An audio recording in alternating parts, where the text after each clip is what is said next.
uh, to the San Fernando Redevelopment Agency regular meeting to order.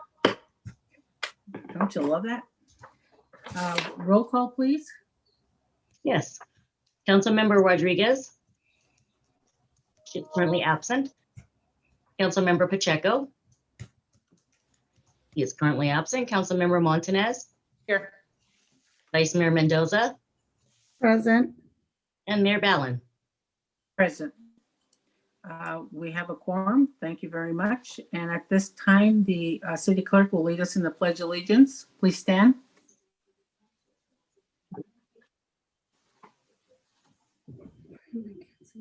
Right hand over your heart, and I will begin. I pledge allegiance to the flag of the United States of America and to the republic for which it stands, one nation under God, indivisible, with liberty and justice for all. Thank you very much. And at this time, we will have the approval of the agenda. And Madam Mayor, I'd like to And I will also note for the record that Council members Pacheco and Rodriguez are now present as of Thank you. 6:01. Thank you very much. Okay, is there a motion to approve the agenda? I'll motion to approve. I'll second. Is there a second? I don't hear a second. Second. Okay, Councilmember Rodriguez did second the motion. okay, thank you. And Vice Mayor? Mayor? Yes, I'd Yes. like to, if I could say something, I'd like to ask if we could close the meeting today in memory of Julie Cuellar's father. Yes, absolutely. I'll come back to you at the end of the meeting and we will definitely close in his memory. And for some reason, my camera is not working on this. Oh, So okay, you can't see me, correct? correct. But that's okay. We can hear you. That's what counts. Thank you. Thank you so much. And we've had the motion, so can we have roll call, please? Yes, Councilmember Rodriguez. Yes. Councilmember Pacheco. Yes. Councilmember Montanez. Yes. Vice Mayor Mendoza. Yes. Mayor Ballin. Yes. The agenda has been approved. Thank you very much. And at this time, we have presentations. Nick, would you like to introduce the presentation? Sure. The first one is the Education Commission Certificate of Recognition for the Student of the Month, Ms. Arlene Gutierrez. So if you bear with us for about a minute, the city clerk is letting all of the appropriate parties in, and I believe the Education Commission Chair, David Govea, will be providing this presentation. Awesome. Thank you guys so much. Are we ready to go? Is it time? Yep. Wonderful. Thank you so much, Mayor Ballin, council members. I appreciate the opportunity today to acknowledge some wonderful students here in the city of San Fernando. For the month of March, our topic was creativity and kind of artistic ability. And so we actually received a good number of applicants, but the student who kind of shined through was a senior at Social Justice Humanitas. She's currently in AP Studio Art, which is extremely difficult class. And we're excited to acknowledge her in front of the council. So we did receive the nomination from her teacher, Ms. Jeanette Ramirez, who is here, who will introduce her and say a few words. So Ms. Ramirez. Thank you for having us, everyone. And thank you for giving me the opportunity to highlight Arlene and all of the great work that she's done. I was fortunate enough to have Arlene in the 10th grade, and I was just so blown away with her artistic talent, which it seemed at the time like she really didn't know how far she could go herself. And this year has been so challenging on so many levels for many of us. And despite everything that's gone through or that we've been going through in the last 12 months, Arlene has not been stumped. She continues to do all of her creative work, which is challenging to her in her own way, but she continues to push through and continue experimenting with different processes, different themes. She'll go back and rework things from months ago. And that's just the type of person she is. And I know she is looking forward to being a teacher one day. And I would be honored to call her a colleague, as I myself was also a Humanitas student, and I would love for her to be part of our team one day. I don't see her. Is she on? Yes, she is. Okay. Oh, there you are. Okay, we need to hear from you too, Arlene. You want to unmute yourself so you could share a few words with us? Yes, okay. So, like Mr. Ramirez said, I do like art and I like doing it, but I didn't really see my potential until I had her as a teacher in 10th grade. And till now, I still like surprise myself what I can do. And I really like to thank my school and my teacher just because I know I wouldn't be with this, oh my God, I'm so sorry. I couldn't see myself doing this if I went to another place or if I went to a different school. So I really like to thank my teachers and my school because I really felt like this little part of me like change and shift. So it's like really happy and I'm glad like I can create work and I hope that one day I can be a teacher as well. That is so wonderful. I know that our council members would like to say some encouraging words to you, and I'm going to start with Council Member Montanez. Well, congratulations, Arlene, for, just, following your passion in art. And, you've got some really strong support in your teacher, Ms. Ramirez, and of course, in our vice chair of our education committee with Mr. Govea. And we just really encourage you to continue to express yourself. And hopefully someday you'll have a public, either a mural or some art display in San Fernando, and really be able to show your talent. I think it's really incredible that you've been blessed with a very special talent that few people have, which is to be creative and expressive through your art. So keep it up. Councilmember Rodriguez. Thank you, Madam Mayor. Congratulations, Arlene, on this recognition, and thank you for sharing your talents with the world. I also will love to see your art in the future. And Ms. Ramirez, thank you for, empowering your students. I think it's an example right here, right? You're empowering her. She wants to become a teacher and she's going to empower someone else, and it just all gets paid forward. So thank you for all the work you do, and David, of course, for bringing it to council today. Councilmember Pacheco. Yes, congratulations. You are joining a long list of esteemed students of the month. We're so happy for you. As you probably know, the life of an artist is full of naysayers and people telling you to maybe focus on something else, but keep your perseverance. And, there's a lot of people looking up to you. As long as you are, always keep in mind those that are coming behind you, and definitely looking forward to seeing some NFTs maybe or something else that we can get behind and support. So congratulations again, and looking forward to seeing more. Vice Mayor. Congratulations, Arlene, on your award. I just wanted to encourage you and continue to looking for mentors such as your teacher, Ms. Ramirez, to guide you in the right path. There's a lot of people out there willing to help you. Look for them, seek them out, talk with your counselors, and move forward. It's great to have you in our recognition today. Yeah, and Arlene, I really admire you. It's just so great, and through life you're going to find mentors. You're going to find people that really care about you and want to steer you in the right direction. And it's for you to recognize that they're there to help you. Just as Mrs. Ramirez, and I'm really proud of her and her work. And don't forget, when you apply for your attend these various colleges, universities, there's always the financial aid office.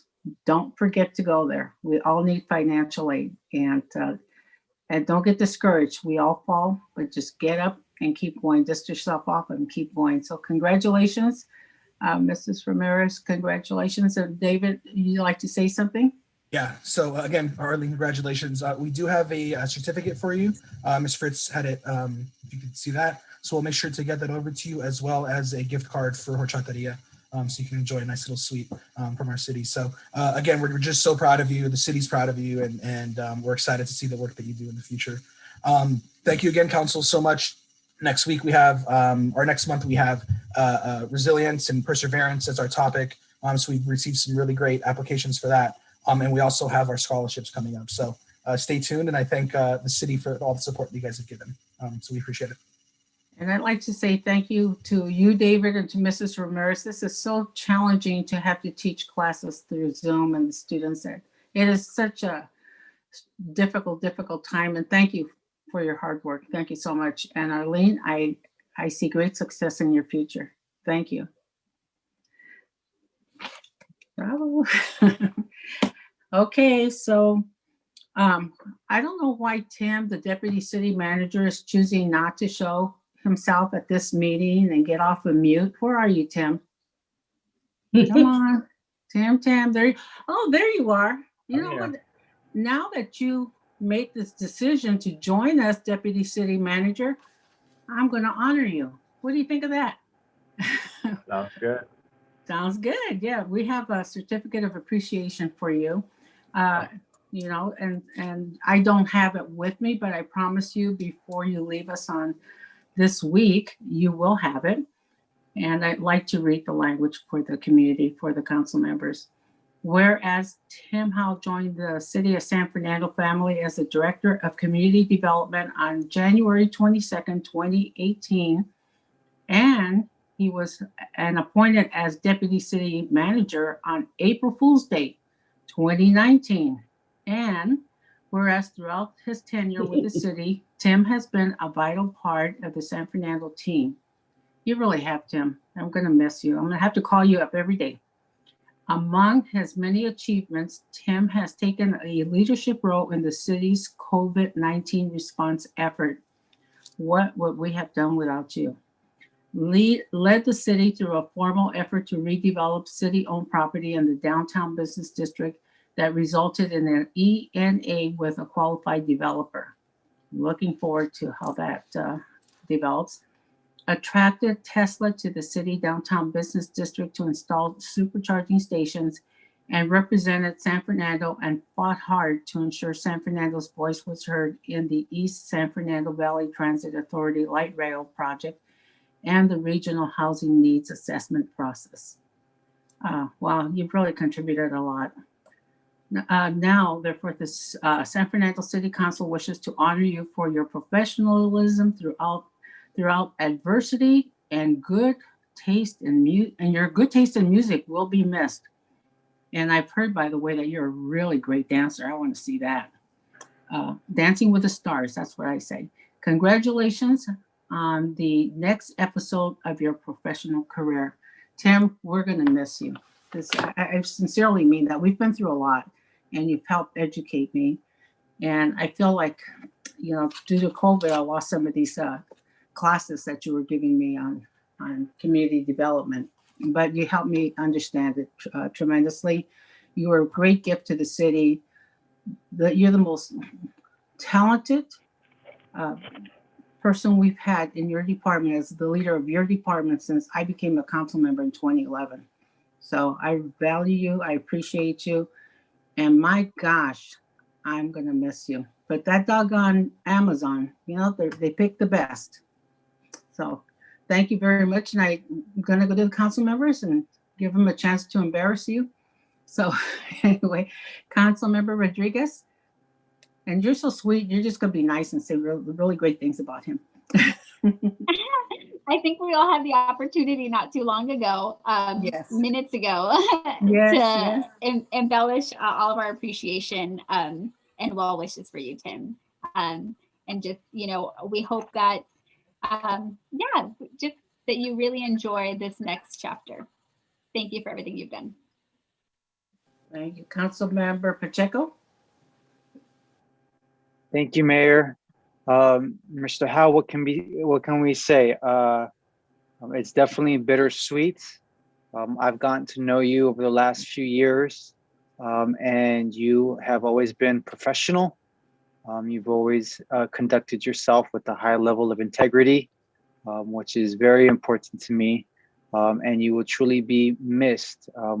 I know that your leadership has definitely inspired others in the department and in the city, as well as myself. And, I truly do wish you the best of luck.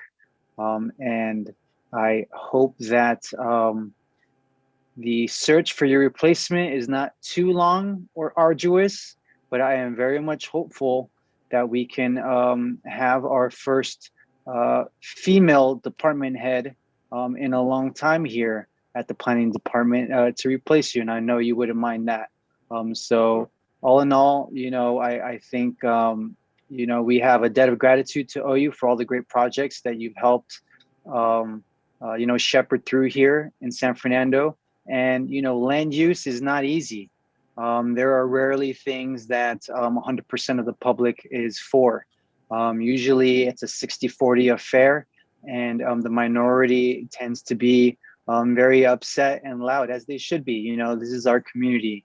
And so it's not an easy job to try to be the sounding board or really even the whipping post, right? So thank you for enduring and for persevering. And we hope that, you have just the greatest career going forward. So thank you again. And of course, my email is always open to you. And we look forward to keeping in touch. Thank you. Councilmember Montanez.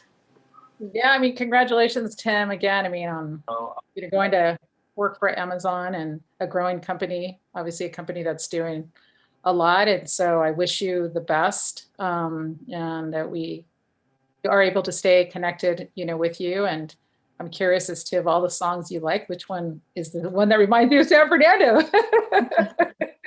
You can share it with us or send it to us later, but I hope it's a good one. I hope it's a happy one. And that'll make you smile about the years that you did give to our beautiful little town. And we remember everyone. So we're going to be talking about you and reaching out to you and, just staying in contact, because that's how we are in San Fernando. We don't forget the people that work with us.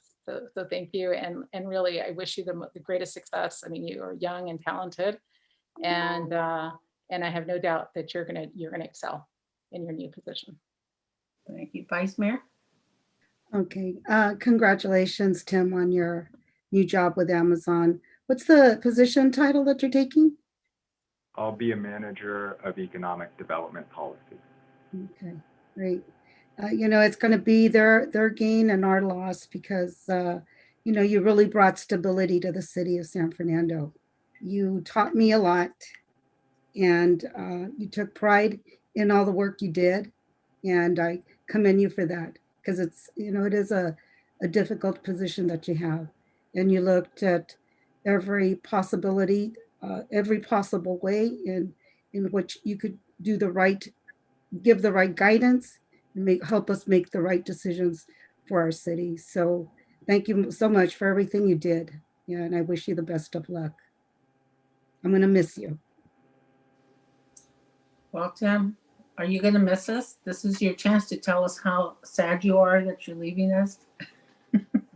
No, I appreciate this. This was very unexpected, but I just want to again reiterate that it's really been a privilege and a professional honor to serve the city of San Fernando and this community. This community is a part of my daily life. So I'm not exactly sure you've seen the last of me. I got to come back to the city is totally integrated into my life. So you won't see the last of me. It's obviously been an honor to serve under Nick with the great department heads that we have here in the city. I've learned so much from Rich Padilla in the city attorney's office as well. And mayor and council, the work that we do here is just truly meaningful. And that's my motivation every day to do this type of work. My hope is that I'm able to continue to promote the values that are near and dear to me in terms of equity in terms of addressing, communities, disadvantaged communities, bringing economic opportunity. I hope that I can continue to bring those forward in my in my new company, and that those things don't get lost in translation. My intent has always been to leave this department and the city in a better position than how I found it. And we've done just tremendous work over the last couple of years. And in that vein, I'm actually working right now with the Education Commission in terms of leaving a continuous, lasting legacy. And I'm developing a scholarship that will run indefinitely here for the city of San Fernando, for San Fernando community students that are looking at higher education.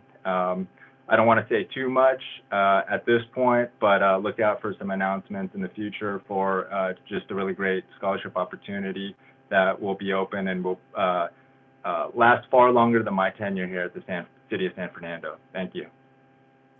Thank you so much. And I'm really proud Thank of the you. work we have done as far as the scholarship and introducing it into the Education Commission. Great work from various council members, and I really appreciate each of you. And Tim, thank you. So, and thank you, Nick, for keeping the secret, kept it secret from everyone, and Julia. Thank you so much. And at this time, you will get that certificate before you leave. I promise you that. And at this time, City Attorney, would you read decorum and order? Yes, Madam Mayor. This is the decorum and order for the City Council agenda. The City Council, elected by the public, must be free to discuss issues confronting the city in an orderly environment. Public members attending City Council meetings shall observe the same rules of order and decorum applicable to the City Council as set forth in the San Fernando Procedural Manual. Any person making impertinent, derogatory, or slanderous remarks, or who becomes boisterous while addressing the City Council or while attending the City Council meeting may be removed from the room if the presiding officer so directs the Sergeant of Arms, and such person may be barred from further audience before the City Council. That concludes the recitation of the decorum rules, and I believe their Spanish translation is next. Thank you. Yes, Spanish, okay, thank you. Spanish translation, yes. El Consejo Municipal, elegido por el público, debe tener la libertad de discutir los problemas que enfrenta la ciudad en un ambiente ordenado. Los miembros del público que asistan a las reuniones del Consejo Municipal deberán observar las mismas reglas de orden y decoro aplicables al Consejo Municipal según el Manual de Procedimientos de San Fernando. Cualquier persona que haga comentarios despectivos o calumniosos, impertinentes o que se vuelva bulliciosa mientras se esté dirigiendo al Consejo Municipal o mientras asista a la reunión del Consejo Municipal puede ser sacada de la sala si el oficial que preside así se lo indica al sargento. Se puede excluir a dicha persona de seguir asistiendo a la audiencia ante el Consejo Municipal. Thank you very much. Julia, do we have any public statements? Yes, thank you, Madam Mayor. We have public statements. Actually, we have Professor Ruiz that's holding on the telephone line right now. Okay. I will go ahead and let Professor Ruiz in. Yes? Yes, you are live. Thank you. Okay, thank you.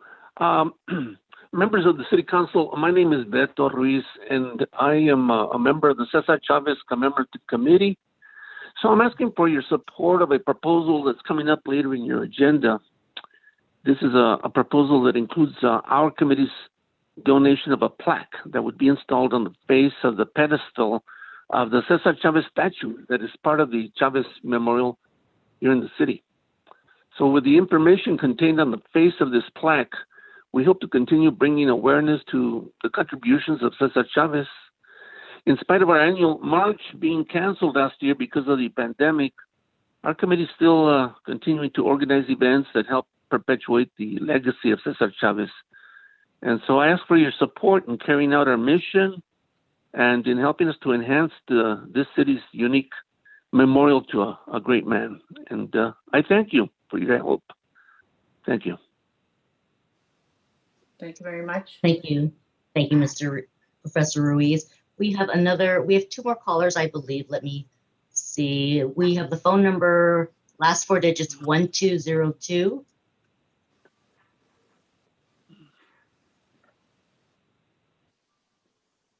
Caller, do you have a public statement? Yes. Hi, you have Hello? a public statement? Yes, I do. Thank you. You may begin. Okay, thank you.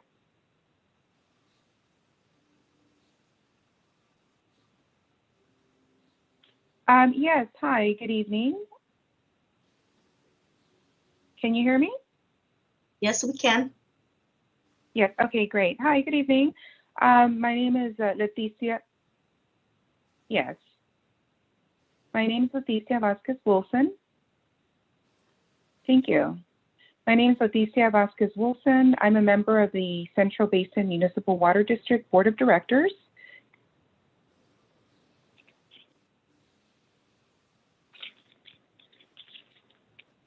Hey, the TCF, if you're listening on YouTube, I would close out YouTube because there is a delay. So that may be confusing.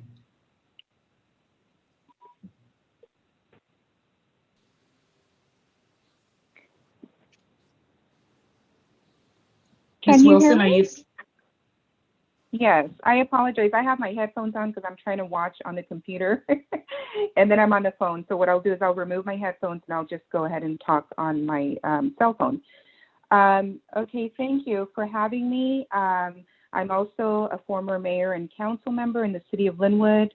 I have served on the Central Basin Board for about 8 years now, and I wanted to address the council regarding some comments that were made by your appointee, Mr. Adan Ortega, at your last meeting.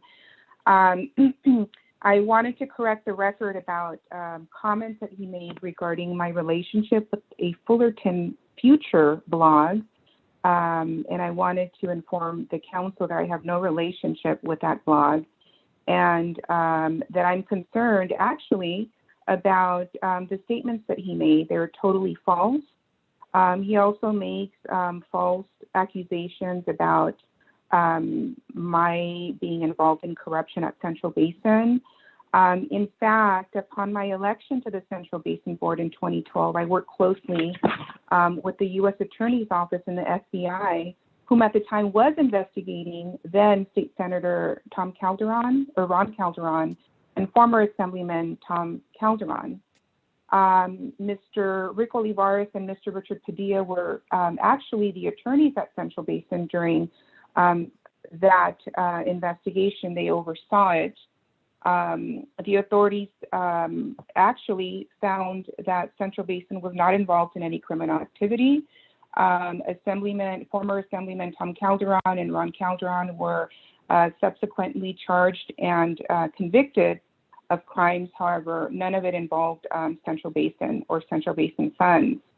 Mr. Adan Ortega also fails to mention that Central Basin has never been in bankruptcy. Our public agency is solvent.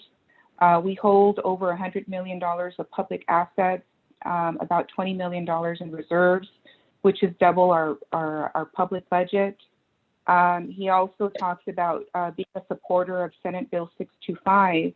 And Senate Bill 625 actually was a bill that was introduced to eliminate our governing board based on false allegations of corruption.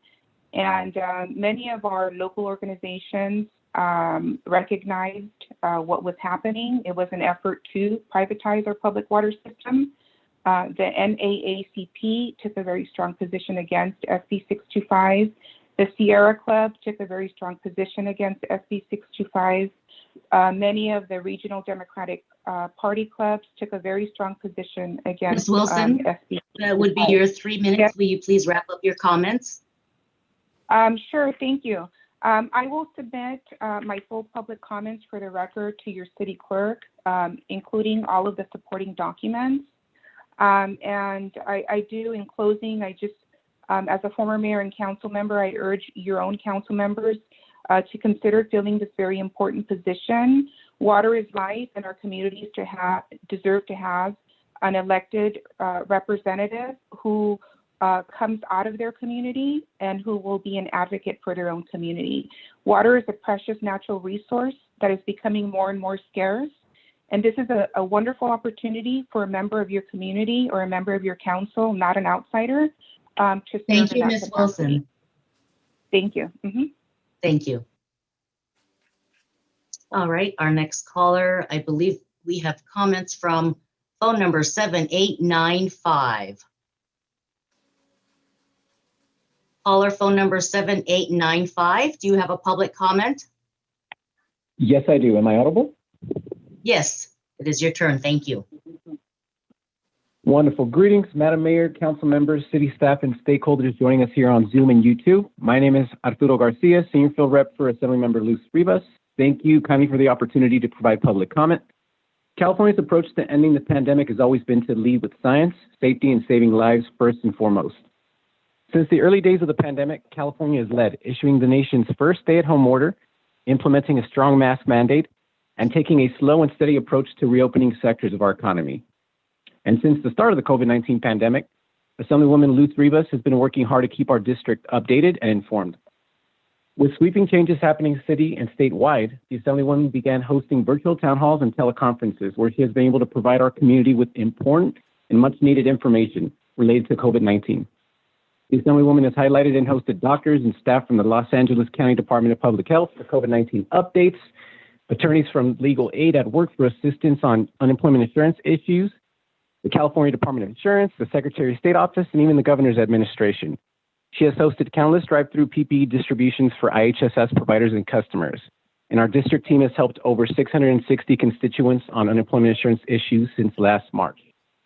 A year later, California is now in a better position to take steps towards the end of this pandemic. And we will do this first and foremost by keeping our guard up, by focusing on masking and effective use of testing, contact tracing, quarantine, and isolation. And we must end the pandemic as quickly and effectively as possible by vaccinating those Californians most at risk of serious outcomes and those who have been most exposed at work or in their daily lives. And the Assemblywoman agrees that we must increase access to vaccines for our hardest hit communities, including the city of San Fernando.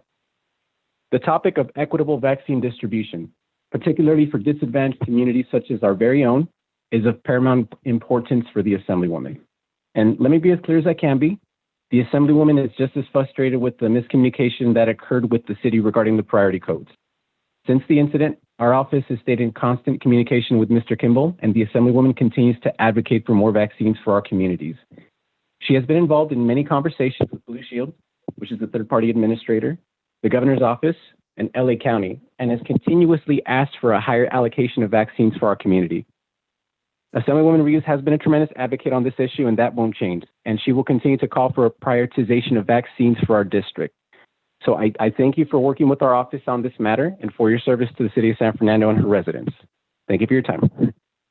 Thank you, Arturo. Arturo, do you know when we're going to get the vaccines? Any update? I think he's off. He's Are still you on. Arturo? Apologize for that. There was a little bit of a delay here. No updates at this moment, but hope to have an update on that item in the near future. Okay, thank you, Arturo, for your update. We really appreciate it. My pleasure. All right, Madam Mayor and council members, there are also written comments that have been submitted, and I will go ahead and read those comments into the record. It is with extreme disappointment that I write this public comment. I expected better from a city council who professed that they had the city's interest in mind, that we were more than a nestled neighborhood in Los Angeles. I ask that council members play a more active role in getting San Fernando residents the COVID-19 vaccine. Councilmember Montanez, you expressed extreme frustration with the county and the state well organized us. Bring attention to us. You hosted a vigil for a tree a few years ago, and now you seem too modest to organize us against a virus. I would hate to say to my grandchildren, we lost another family member, but we have trees. You had a news van follow your mother around Cedar Sinai, congratulating and feeding workers who helped her recover, and you can't get a news van, KTLA, ABC, CBS, Telemundo, or television to put a spotlight on the city with the highest COVID infection rate. Organize a news van in the city of City Hall. How was your drive to Sacramento? You mentioned that at the special meeting that you would go knock on your old stomping grounds and nothing. Where are your connections? Councilmember Pacheco, as a self-described tough negotiator, you have done nothing to negotiate a deal of vaccines and the CVS in town. I have family in Sanger and Fowler, California, smaller towns than ours who have been vaccinated. You just do your part, council work. Chastise city staff and declare yourself a tough guy, good fella. And you deliver nothing. By the way, tough guys don't say they are tough guys. People are intimidated by their actions, not their words.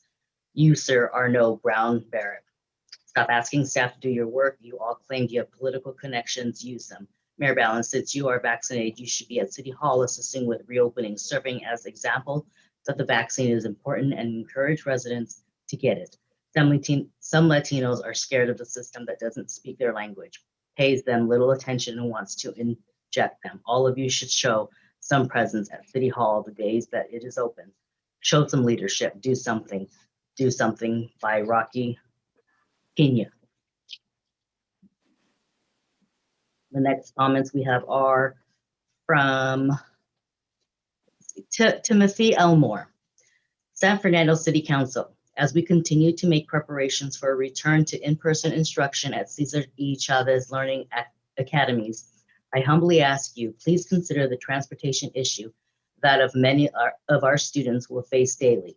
Due to life circumstances, these students do not have the comfort of knowing that their parents will drop them off and pick them up from school daily.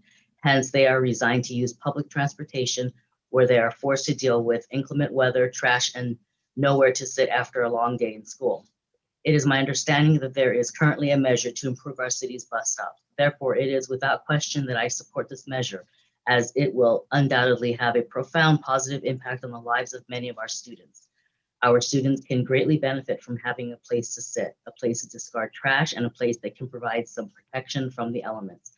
In addition, the aesthetic improvement of the bus stops will promote feelings of pride and ownership. Please give this measure the attention that it deserves.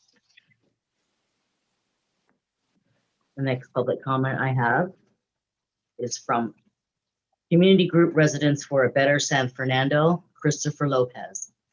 After coming through the aftermath of the COVID crisis, we would like to draw attention to the infrastructure in San Fernando. We are beginning to take the necessary steps to beautify our downtown area. With the introduction of new businesses, we are seeing an increase in both vehicle and foot traffic along many of the city's busiest streets and corridors. As businesses begin to reopen, we need our city's infrastructure to keep up with. A quick drive through our 2.2-mile city would highlight the deterioration of our streets, sidewalks, bus stops, and city buildings. Trash is beginning to pile up. Graffiti and vandalism are not being addressed at the speed in which we are accustomed to. Our bus stops are in state of disarray, many without a shade canopy or a trash can for our residents using public transportation. After years of waiting for streets to be repaved, there are still numerous blocks that have cracked asphalt and potholes depressing our neighborhoods. The city has more than its share of vacant lots that seem to attract vagrancy and vandalism. The sight of trash clinging to a chain link fence does not do much to raise property values, attract patrons, or encourage a sense of civic pride.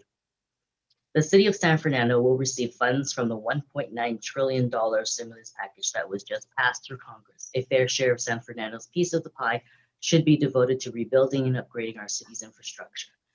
Pet projects set aside to benefit developers and politicians should not take priority when it comes to keeping our city clean, safe, and secure. Please consider that the community is watching where these dollars will be spent, and the council should look to take care of our residents first by keeping our city beautiful. And the last written public comment received is from Luis Andrade. Hello, I am emailing you to ask that you strongly consider budget and funding to fix the bus stops in our city. Currently, the bus stops need to be rehabbed. Concerned citizen. And that concludes the written statements. And there are no callers, so this does conclude the public comments altogether. Well, thank you very much. At this time, I will ask for a motion to approve the consent calendar, but before I do that, I neglected to ask the city council, would you be agreeable to moving agenda item 11 and 12 as the first administrative report? Is there, I'm making that motion. Is there a second to that motion? I'll second that. Okay, roll call, please. Councilmember Rodriguez, Yes. Councilmember Pacheco, Yes. Councilmember Montanez, Yes. Vice Mayor Mendoza, Yes. and Mayor Ballin. Yes, thank you very much, and I apologize for neglecting to add it early on in the agenda. So now is there a motion to approve the consent calendar? Madam Mayor, I'll move Yes. to approve the consent calendar, and do want to thank Dr. Reese, Beto Reese, for his comments and for all the work that he and Dr. Hernandez and Javier Flores and Ruben Rodriguez and many did over 20 years ago to make sure that the Cesar Chavez, that there was a memorial for Cesar Chavez. And I believe that we were one of the first in the country that actually did a memorial for Cesar Chavez back after he passed. And it's just wonderful to know that there's an interest in putting back the plaques. I know we had donated one as an assembly member back then, and all of them got stolen. And so, thank you, Councilmember Rodriguez, and for bringing this to the council and for all of their work that they did. I mean, there's countless other people that put this, but they were really the leaders. And so it was really good to hear Dr. Reese. And I really thank all those leaders that were champions for us getting the Cesar Chavez Memorial. We got funding from Metro to do this transit plaza years ago, and it's just really beautiful to see it there. And it always gives me a sense of just urgency and pride to know that San Fernando continues to focus on civil rights and social justice. Well, thank you very much. It's always good to know the history. And I'm going to guess that Councilmember Rodriguez is going to second the motion for the consent calendar. Yes, please. I second the Okay. motion. Thank you. Roll call, please. Councilmember Rodriguez, Yes. Councilmember Pacheco, Yes. Councilmember Montanez, Yes. Vice Mayor Mendoza, Yes. and Mayor Ballin. Yes, the motion passes, and now we're at administrative reports, and we will go to item 11. Nick, do you need, Julia, are they going to join us? Are the two proposed council members going to join us? I'm sorry, commissioners. Yes, I believe they are. I believe they're already. Yes. They're already. Okay.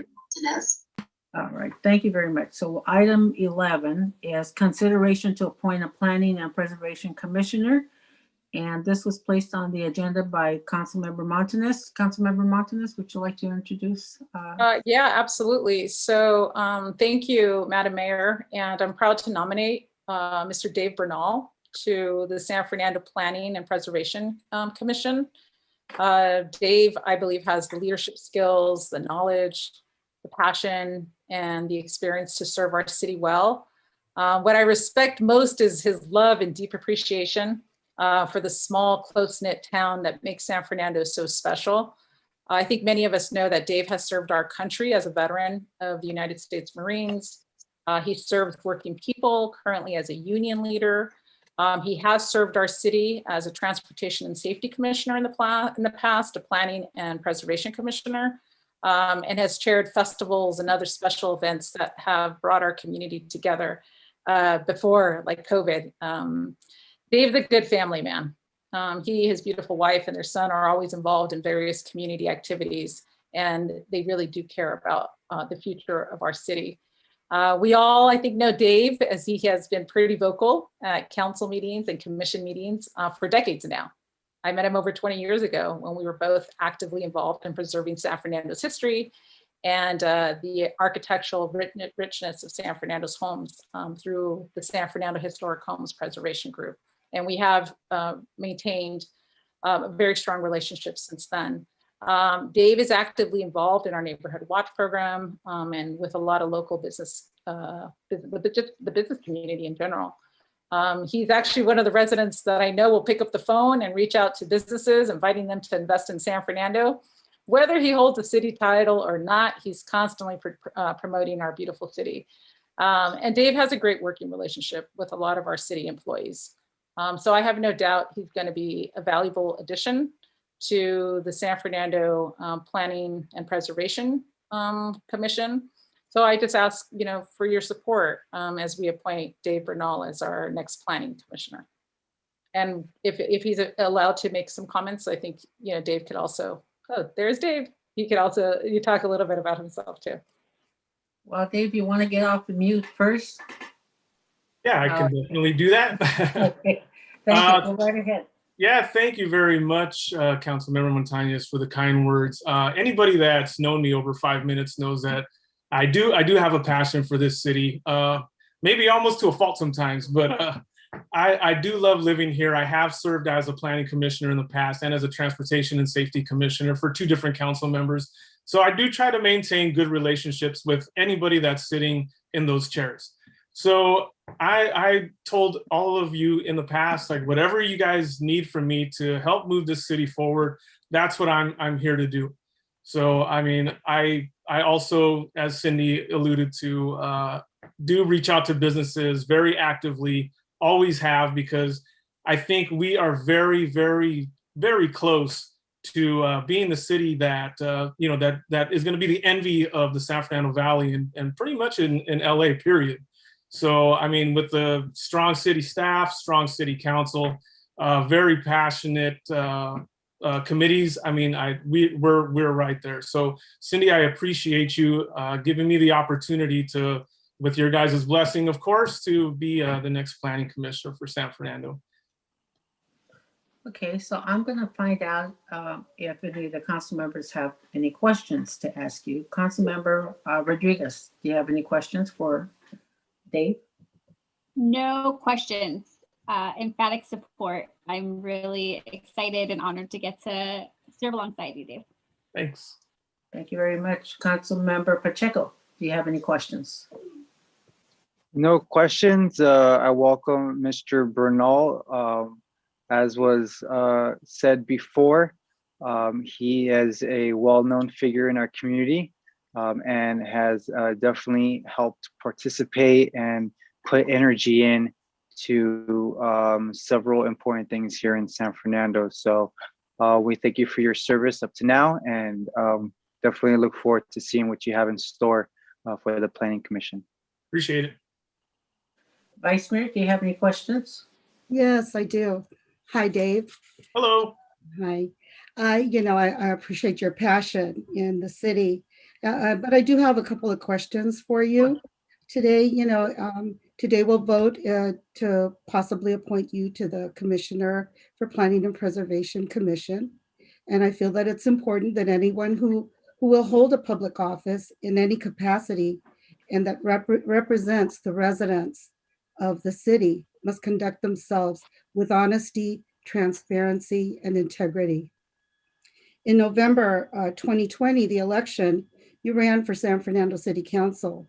And during the campaign, there were several mailers that were sent out to residents and businesses that stated that you were an engineer. Are you an engineer? I am not, and I did not send those mailers out personally. Okay. Do you have a do you have a bachelor's degree? No. You have a master's. Listen, I'm flattered that that happened, but no, I don't know who's responsible for that stuff. But yeah, that you got the mailer that I sent out had my picture of it in my dress blues. I sent out one mailer 2 different times, and I mean, I could furnish it with you if you want, but I don't know who's behind that stuff. But and do you have a master's degree, Dave? Do you have a master's degree? If I did, I wouldn't be climbing telephone poles for a living. So no, definitely not. Okay. Well, over the course of the election, I mean, and I just wondered, well, at any time did you try to clarify that information that You were not an engineer? Yeah, anyone that asked me, yeah, definitely, of course. But did you send out anything to the residents and inform yourself that inform them? I think if I had the capital to do it, I would have, but unfortunately, I didn't raise enough money to do that. Did you notify voters for good government, because they were the ones that send out the mailers? Did you notify them of the false information? I don't know who they are, unfortunately. I mean, I don't know who to call about that. Okay. If you want to give me their number, I can call them and correct them. I don't know who they are. All right. Okay. Well, you know, there were 9 separate, there was 3 months of the campaign. There were 9 separate mailers that were sent out to San Fernando residents and businesses. In fact, I have them all right here, all 9 of them. There were 9 of them. So, and they were all sent to my family. And and each one of them indicated that you're an engineer. So yeah, no, it does not say that on my candidate statement. So if I was, it would have said it on my candidate statement. Yeah. So you know, I feel that you had ample time to notify them. Sure. So, okay. That's all I have to say. Thank you. Okay. Okay.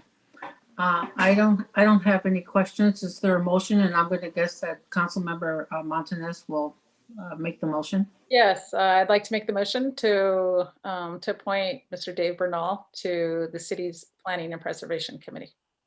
And I'm guessing that Councilmember Rodriguez is going to second the motion. Yes, and I have my hand raised.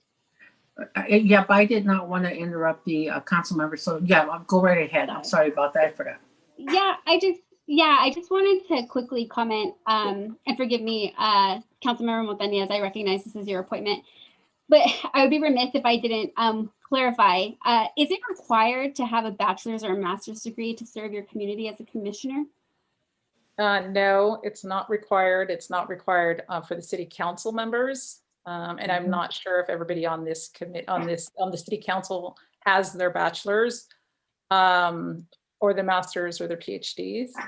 And I don't think that political campaigns and people running against each other, you know, it's relevant to, you know, somebody being able to do their job as a planning commissioner.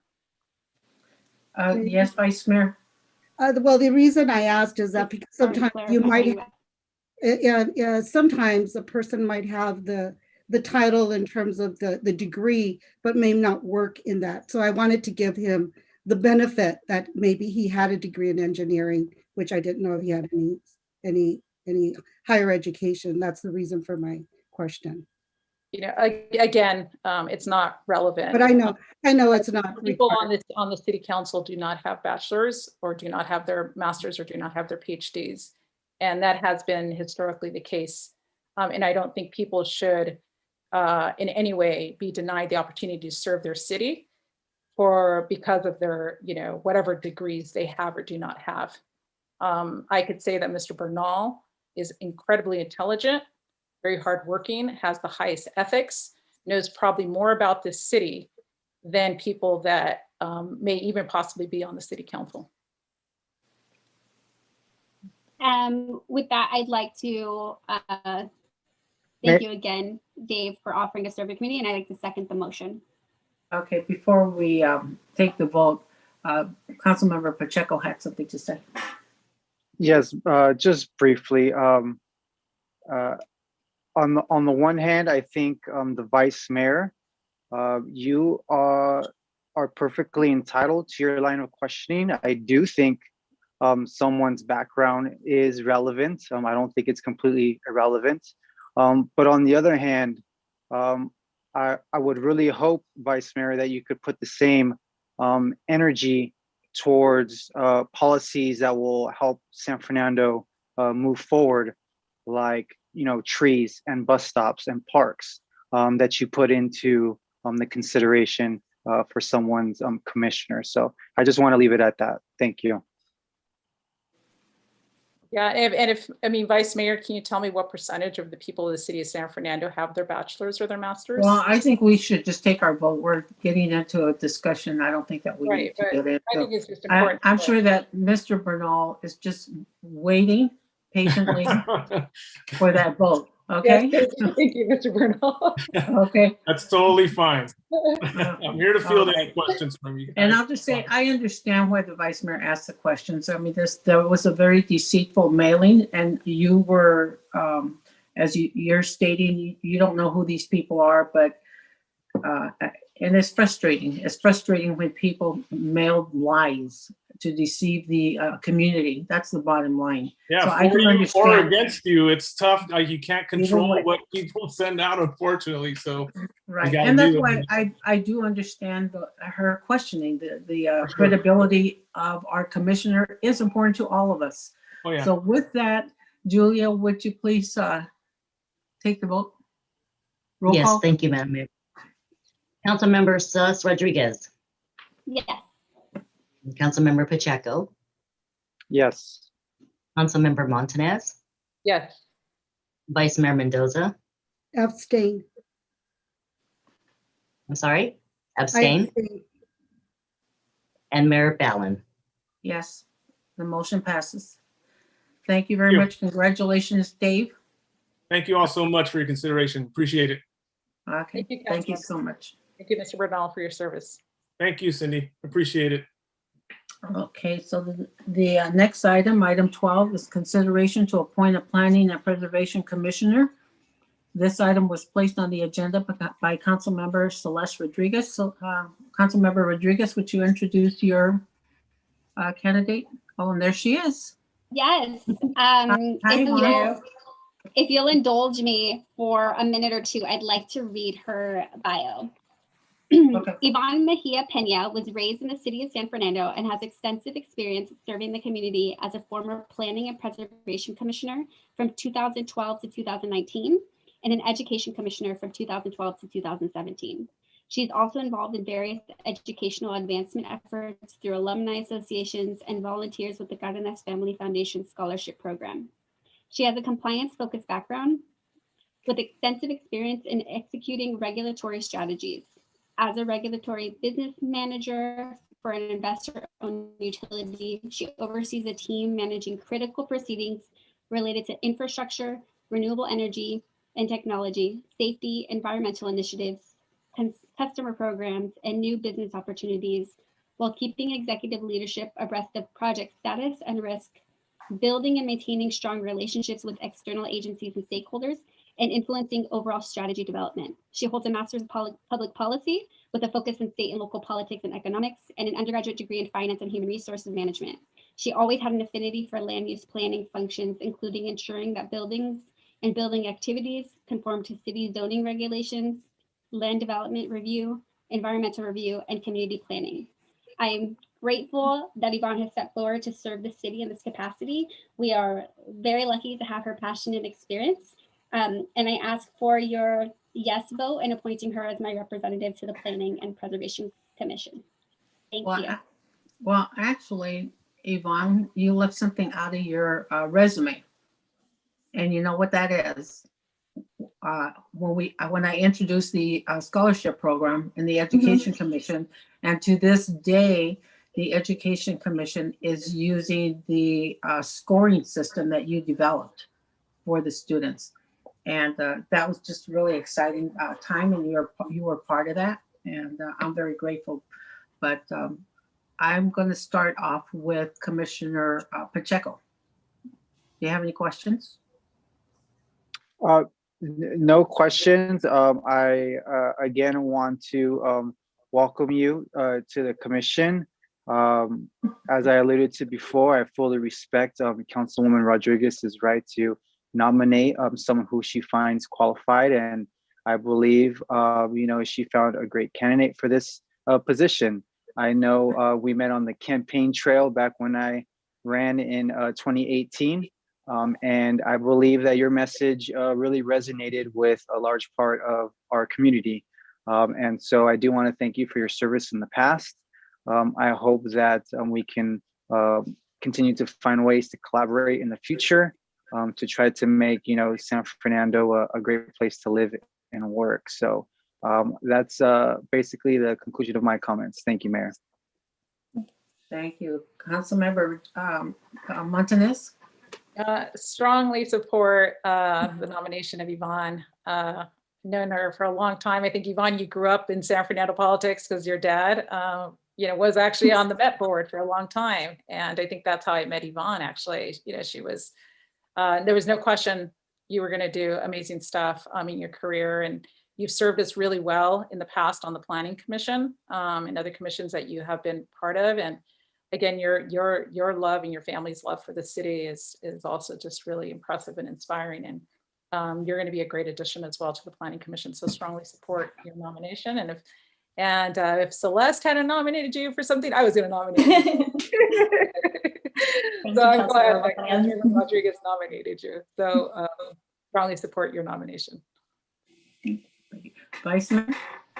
I have no questions. Thank you. Thank you very much. And I have no questions. And is there a motion? I'm guessing that Councilmember Rodriguez would like to make the motion. Yes, I'd like to motion to appoint Yvonne Villepena to the commission. I'll second.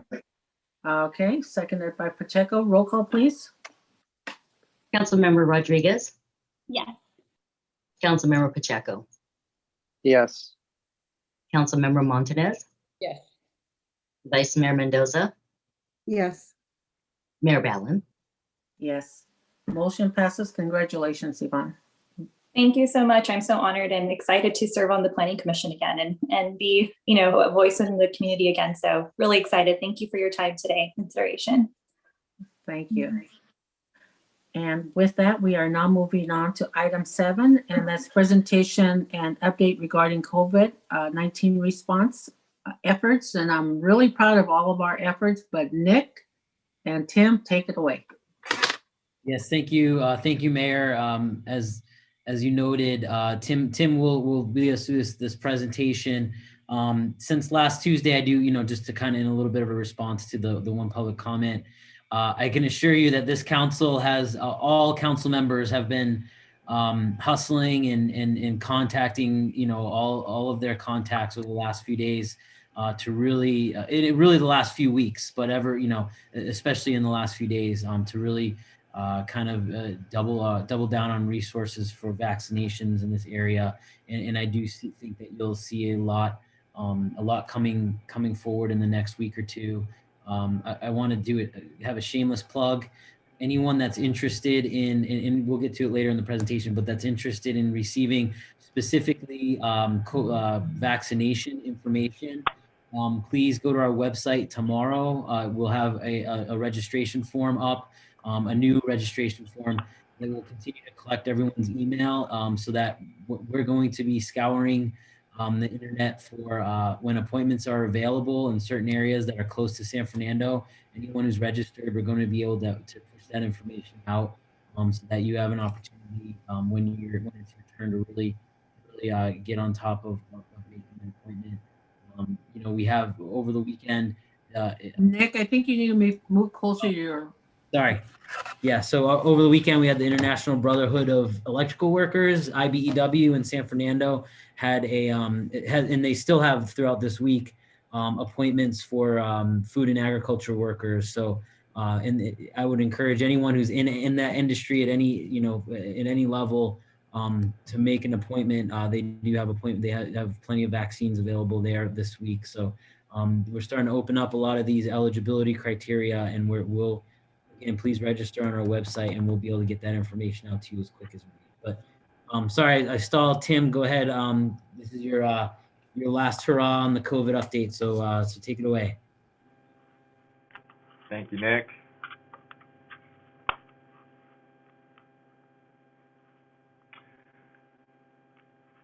Jump right into San Fernando statistics. Countywide, here are the big roll-up numbers: 1.2 million cases, tragically 22,400 deaths. Our local numbers specific to City of San Fernando, the aggregate case number is 5,168, 55 deaths, and our latest data in terms of vaccinations are 3,164. That represents the 16% of the population that is age 18 or over. On January 25th of this year, counties returned to the Blueprint for a Safer Economy tier system. That is the color-coded system that is arranged by county. On March 12th, California reached 2 million vaccinations within high-priority areas, which triggered revised tiered metric thresholds, which essentially loosened to some degree those thresholds. Effective today, Los Angeles County, for the first time, left the most restrictive purple tier and entered the red tier, which is still a substantial tier within that blueprint. What that means is that it allows some further reopening of the economy, which we'll explain in a minute. And it's important to note now that LA County has optimistically started its walk down the tiers, that counties must remain in a tier for at least 3 weeks before moving to a less restrictive tier, and counties must meet the criteria for that less restrictive tier for 2 consecutive weeks in order to qualify to move down. As I mentioned, as of Saturday, 2 million people were vaccinated statewide in targeted populations. Here are the 4 color categories of the tiers. We have left widespread, which is the leftmost. We're currently in substantial, and we would be looking over the next several weeks to work towards qualifying for the 3rd tier, which is the moderate tier. I will note these 3 criteria that you're looking at. The first one is daily case rate, and that's an important one to note, 1 to 3.9 per 100,000. And I'll highlight that for a reason in just a second. Having a positive test rate under 5%, and then having less than 5.3% positive tests from the health equity quartile. Here's to take a look back at where we were the last time we provided this information, and that information was as of February 23rd. This is what the state looked like. 96% of the state was within the most restrictive purple widespread tier.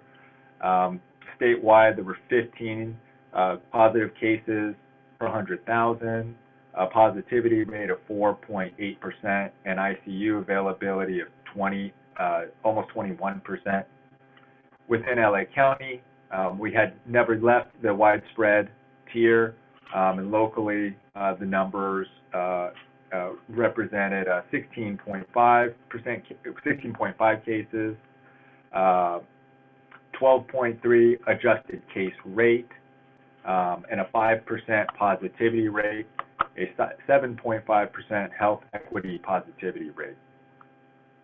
Fast forward to our latest information, and this is what the state looks like now, where you have almost 2/3 of the state now having left the most restrictive tier and entering the substantial tier and below.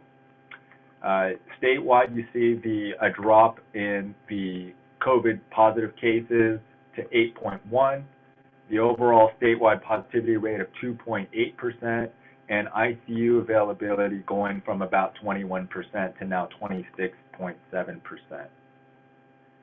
Within LA County, the county metrics were at 6.9 new COVID cases per day per 100,000, and a 5.2 case rate, 2.5% positivity rate, and 3.6% health equity rate.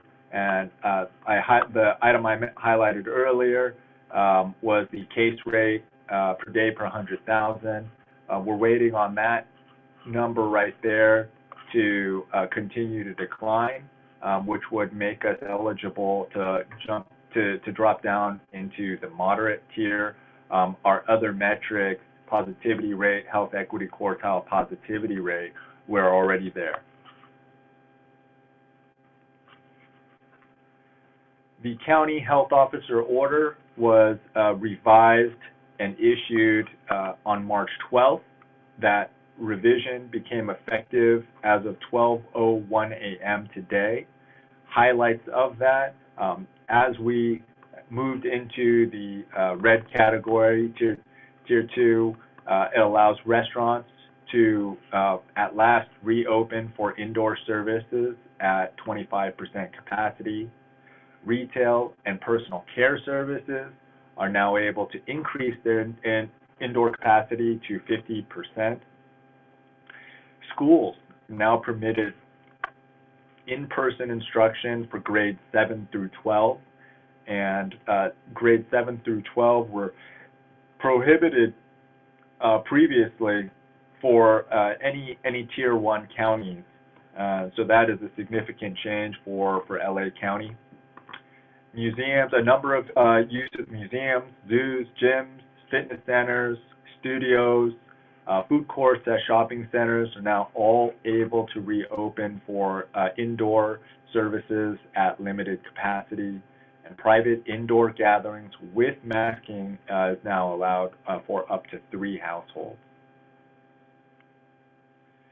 City Hall reopened to the public on February 22nd. We remain open to the public Mondays, Wednesdays, and Thursdays from noon until 5:30 p.m. Swap meet permit renewal processing is underway, and vendors are allowed until end of this month to renew. Outdoor fitness classes are scheduled to resume at Las Palmas Park. COVID-19 testing remains operational at Rec Park, and that testing is free and available Monday through Saturday.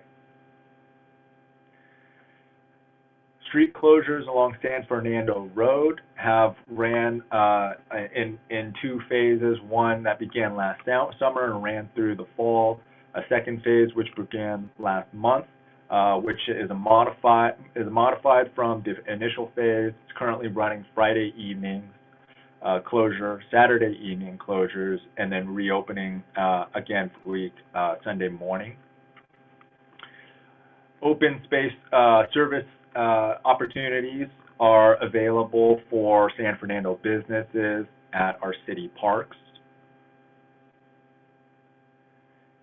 And here's a roll-up of additional city-approved relief programs: business license processing fee waiver, payment plan options for business licenses, business license delinquent fee amnesty, waivers for businesses within the downtown mall for mall maintenance and parking maintenance, but permit fee waivers for non-construction public works permits, an interest-free payment plan for water and sewer utility bills, parking ticket reduction program, waiver of fares for Mission City public transit riders, and approved at our last meeting on March 1st, the CDBG funded programs for water and sewer utility assistance and the business grant program. Food distribution continues. A 5th round is scheduled to be held on March 20th.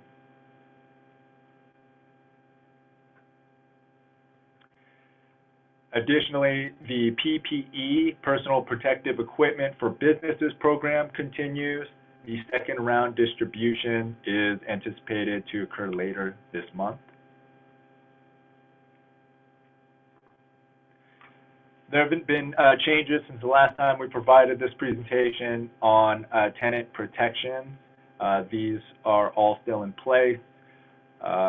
Prohibitions on residential tenants from being evicted for failure to pay rent due to hardships resulting from COVID-19. And those protections are are good through June 30th of this year. There is a state rental assistance program, and the county eviction moratorium was also extended through June 30th. Vaccines. The first phase of vaccines, Pfizer and Moderna, were approved in December. Distribution to healthcare and nursing home workers began that month as well. In January, phase 1B tier 1 distribution began to persons 65 and up. On February 27th, the FDA authorized a third vaccine from Johnson & Johnson, which is a single-shot vaccine. On March 1st, eligibility expanded to education sector, emergency services, and food and agriculture sectors. And then again today, eligibility expanded to people with serious health conditions and disabilities. The phases of vaccinating, phase 1A, as I mentioned, phase 1B includes age 65 and up, education and childcare, emergency services, food and agriculture, people with serious health conditions, people who live or work in congregate living spaces, janitorial or maintenance services, and transportation and logistics. And we will mine into some of the details of these. First, food and agriculture. Who does that mean can get vaccinated? And staff wants to note a correction from some information that staff provided at last week's special meeting. A clarification that food services workers that are eligible, that does include food service workers that are on site at restaurants, cafeterias, fast food, convenience stores, animal, pet food stores, and workers with a food cart or street vendors, along with the entire list of eligible food and agriculture workers. Importantly, on emergency services, this information was clarified last week, and I want to highlight the bold one at the bottom, which are public works employees who are required to respond in person to emergency events alongside emergency service personnel. City of San Fernando staff are disaster services workers, and as of Friday last week, we're now eligible to receive the vaccination. Where can I get the vaccine? These remain unchanged. Primary care clinics at local clinics and hospitals. The city of San Fernando is still anticipating to launch a pop-up vaccination site at San Fernando Swap Meet later this month, and that will run for a couple months. Pharmacies remain an important point of dispensing for the vaccine. County public health pods include CSUN, Cal State Northridge campus, as well as Magic Mountain as the closest locations to San Fernando. San Fernando Recreation Park is an example of one of the LA City Fire Department run points of dispensing. And lastly, FEMA and the California Office of Emergency Services running additional sites, including at Cal State Los Angeles.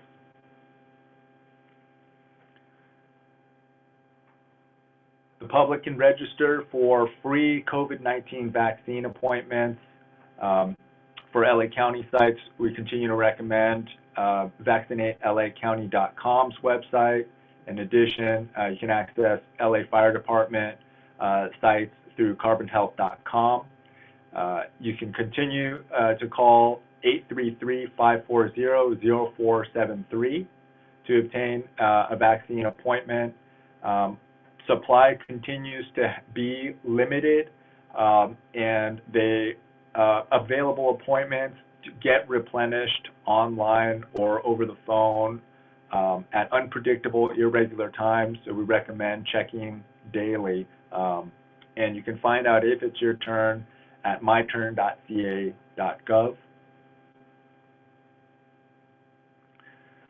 Furthermore, the city is currently working with legislative leaders to increase local vaccine resources. As Nick mentioned at the outset, we recommend that folks sign up with the city for the latest vaccine resource information, and an email blast is anticipated to go out to the community as soon as tomorrow morning.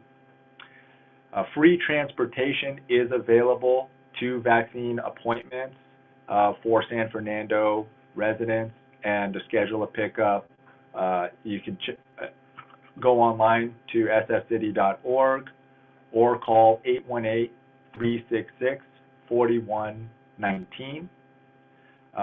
LAUSD, they have set up their own pod for staff testing and vaccination. The number to access that is 213-241-2700. And in addition, the U.S. veterans also have an appointment line that can be accessed by calling the number 310-268-4900.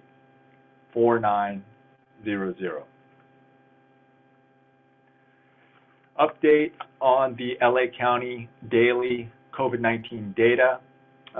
This information continues to show a favorable trend that we've been seeing over the last several weeks. First is daily number of persons tested. As a comparison, back on January 11th, close to really the peak of the surge, we saw a 7-day average of 107,000.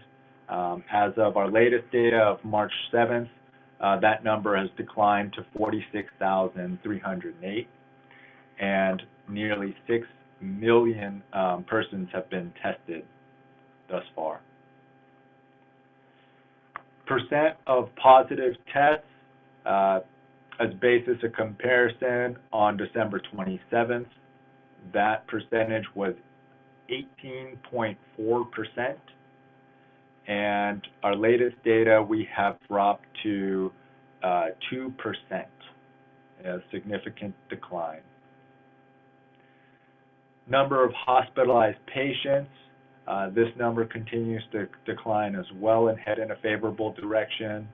As a comparison, on January 1st, in Los Angeles County, 7,544 patients were hospitalized with COVID-19. Our latest data, that number is less than 1,000. Daily number of deaths have declined as well from their peak on January 31st. That data was 124 as a 7-day average. And our latest data as of yesterday, that number is now 28. And the mortality rate, this number continues to, this is actually a largely static number, but continues to demonstrate the disparate impact that's occurred on Hispanics and Latinos, Blacks and African and Americans, and as well as areas of higher rates of poverty. That concludes my comments. I'm happy to answer any questions. Thank you.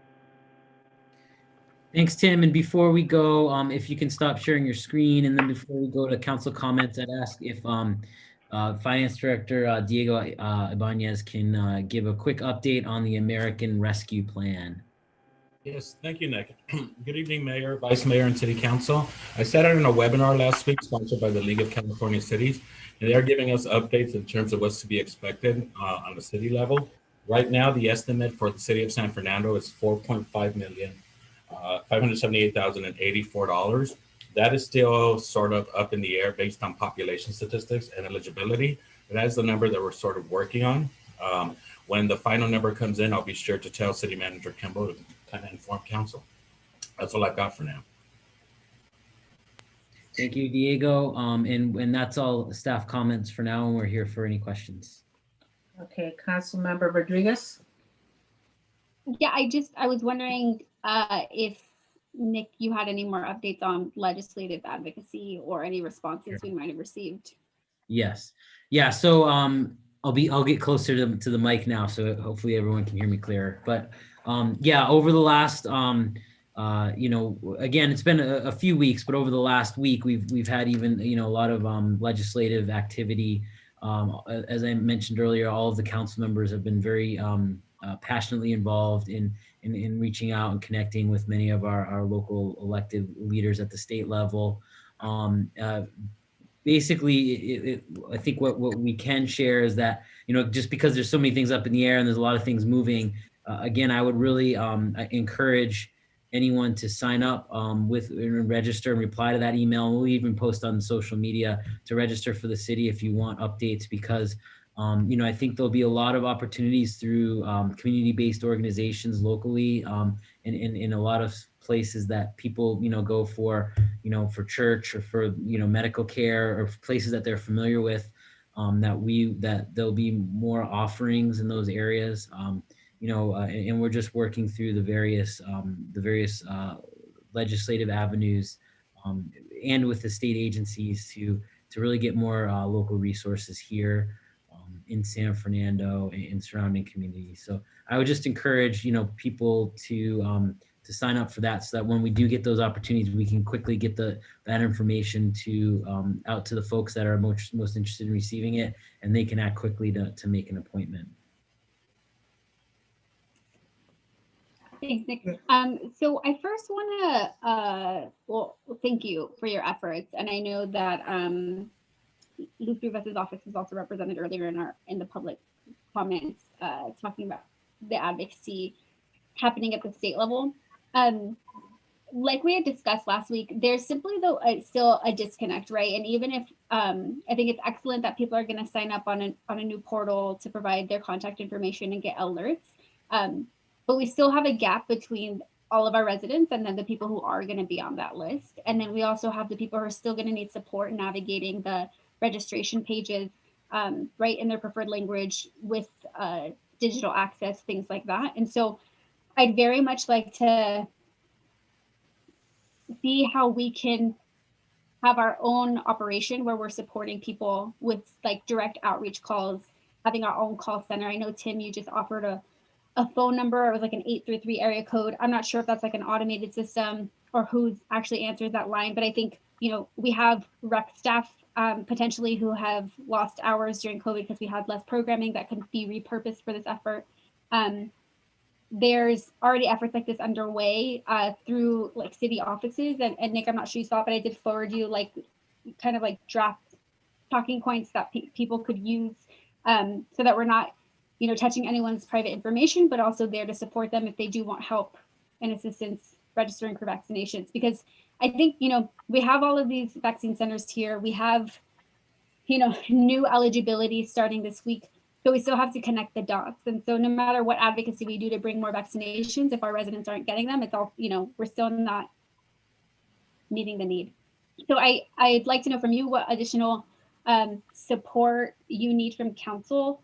If we need to just provide direction or motion so that you can have the support to figure out how we could develop our own call center and start to do that specific outreach, maybe even door knockers, like really take an active role in coordinating these resources for our residents, because that's still the gap. Everyone keeps talking about targeted outreach. Newsom keeps like taking photo ops about vaccine equity, but I'm not really sure where the mechanics of it all is if we don't have any resources to have coordination over here in our area. So I think we just need to lift it up ourselves until these other people step forward and come through with their promises. Yeah, thank you, Councilmember. I think one of the things that we've kind of discussed, and one of the things that we can work through is actually, so we do have quite a few part-time rec specialists that usually come on seasonally, and work with our usually through our summer camps. One of the things that and we're starting to hire those rec specialists now. So we and I had a call actually this morning with some of our representatives from SEIU, and we talked a little bit about starting to bring back some of those part-time resources early to really trying to be able to kind of man, or person or put resources to phone numbers. I think this is also an opportunity where it would be, we're not necessarily set up as well as other kind of local nonprofits that do this kind of outreach and deal with this kind of customer service. So I think what we could do, and what I would love to, if there are local community-based organizations that we can partner with and supplement their efforts, that's probably the best way to kind of leverage. Or if we have, we can start putting our part-timers, because quite frankly, part-time are part-time. So I can't promise that we could staff 7:30 to 5:30, with part-timers. So I think the best thing to do is we can start, and this is if council, agrees, which we can get those part-timers in. We can start working with some local community-based organizations that may have an effort already. Becoming Beautiful is one that comes to mind and works with us on a number of different projects where we can work with them on how we can supplement our efforts so that we're not duplicating efforts, but we are reaching out. I mean, I think there's what we're seeing, especially right now, and we saw this in the early days of the COVID of the COVID virus. Things are changing so quickly, and we get zero heads up. Even just the revision of the emergency service workers last week, that just kind of on Thursday there was an exclusion that specifically said public works workers were not eligible, and then on Friday all of a sudden just popped up that on Friday all of a sudden public works workers were eligible. So that those things come up so quickly that a door knocker or a mailing, that takes 2 weeks to get to somebody, between developing it, printing it, mailing it out, having it delivered. By then, you're probably a week and a half stale in information. So I think that's where we're working with like some local nonprofit that does a lot of outreach can help us get that information very quickly to who it needs to get to. Because I agree with you. That's where some of the disconnect is that's hard to get to some of these populations as quickly as they need to get the information as quickly as it changes. Yeah, and I agree. I think we should partner wherever we can. And I know that Becoming Beautiful, Puebli Salud, they both stepped forward to offer to have discussions about how they could collaborate. Also, though, I wouldn't knock the door knockers. I think we just have to make an effort to reach everyone we can. And if we did have a call center set up and we did have a stable number, whenever they call, whether it was today or a week from today, they'd be able to get the most up-to-date information and someone to really help walk them through the process. The other thing I wanted to mention was, thank you, Diego, for the update on the resources that'll be coming to San Fernando. I recognize it's fluid right now, but I just wanted to flag for you, Mayor, that, and I'm volunteering, Councilman Pacheco, but I think, the ad hoc that we've been together on to allocate resources in response to COVID to provide some relief to our community. I know that I would be very happy to help support identifying and recommending the use of those funds. So it could be complementary to the other work that we've already done as a council. And lastly, not even waiting for those resources, that state rental assistance program that was like a bullet. Thank you, Tim, for mentioning it. It's huge. It's huge in the way that it's designed so that it's paying 80% of someone's back rent for the last year, and the landlord is waiving 20%. So you can wipe out someone's year debt, which is significant. It could really help our residents. It could really help our local landlords, our mom and pops, to make sure that no one is displaced after this is all over. So I'd really like, I know, Nick, you're running up to your capacity, especially with Tim leaving, but we need to get that information out there. It officially started today from the state, but I'm not clear on how the county is rolling it out. And I don't know if anyone's clear. So we definitely need to follow up and make sure that everyone knows about that resource and gets connected to it. Thank you. Go ahead. Sorry. I didn't mean to interrupt, but on that particular point, actually, when the county had a lot of money, and I think they still have a lot of money for a rental assistance program. We did sort of piggyback, and we actually through Michael Baker International, who's our CDBG consultant. We were able to get a number of folks assisted here in town with that program. I have a feeling if it's rolled out the same way, I think we can do the same thing using our pre-existing relationship with our CDBG consultant to really assist. They were helping the county with that program as well. So we would leverage that relationship to continue to work through that with a rental assistance program. And as soon as we have details, that's where, we would use Alert San Fernando like we did last time to really try to get that information out to everyone that has a phone, a text, and email. So try to really push that information out as well. So thank you. That concludes my comment. Okay, Councilmember Montanez. I do want to just circle back on some of the outreach that I've done. I actually did go up north and have had some very fruitful conversations with the governor's office, with Blue Shield, with Senator Bob Hertzberg. And I know that I liked Arturo's update because I haven't had a chance to talk to our Assemblymember Luz Rivas, but have requested a conversation with her.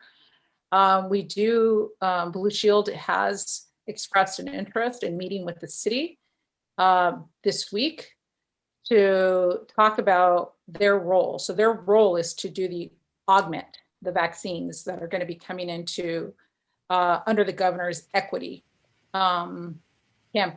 initiative, right? To get communities like San Fernando. So our push as a city, I think, is really to try to figure out how we get Blue Shield or the county to give us those vaccines. Okay, so we are now at a point, I think we're closer now to being able to say these vaccines are actually coming into the city of San Fernando. So Nick, I want to thank you for following up with those contacts and having these conversations. Because I think now if we actually, that's I think what we're missing. I completely agree with Councilmember Rodriguez too, is that a call center or just having that central location of where all of our people, like our residents, can actually register, because as soon as these vaccines can start coming in, we have a list, right? So Nick, I like that you're saying tomorrow everybody should register, right? Because then we have a group of people. The call center is an excellent idea. If there's things that we could do through part-timers, through us, through like community volunteers, people have said we're willing to go call our seniors. I think that's great. So I would support that as well. So I think we're getting close, and thank you to Supervisor Sheila Kuehl's office as well. I know she's been kind of on top of reaching out, Benita, especially in her office, trying to figure out what we do. So I feel like now if we're able to get the county to accept, this opportunity for, I think like a Blue Shield to really come in and help us get the vaccines, we could get this done. Okay, so I know a lot of conversations have been taking place. I'm thankful to those people that are taking our calls, which is everyone from, I know we were upset at the governor's office and we were upset at everybody, but I think that they are turning around and they're being responsive to our requests. So thank you again, Madam Mayor, for bringing it to a higher level last week. I think that really did help. And that we're organized in the city and we have the ability to actually distribute. We have a place. So that's what I keep telling everybody. We have a place to distribute. We just need the vaccines. And so, so I think we're getting closer. I do think that, and I also like that there are these mobile vaccine clinics that are now in the city. So a lot of our seniors or some of our seniors are being vaccinated through these mobile vaccine sites. So thank you to our senior home operators and like Nick, to the city, Tim, everybody for getting those vaccines, those mobile clinics into the seniors.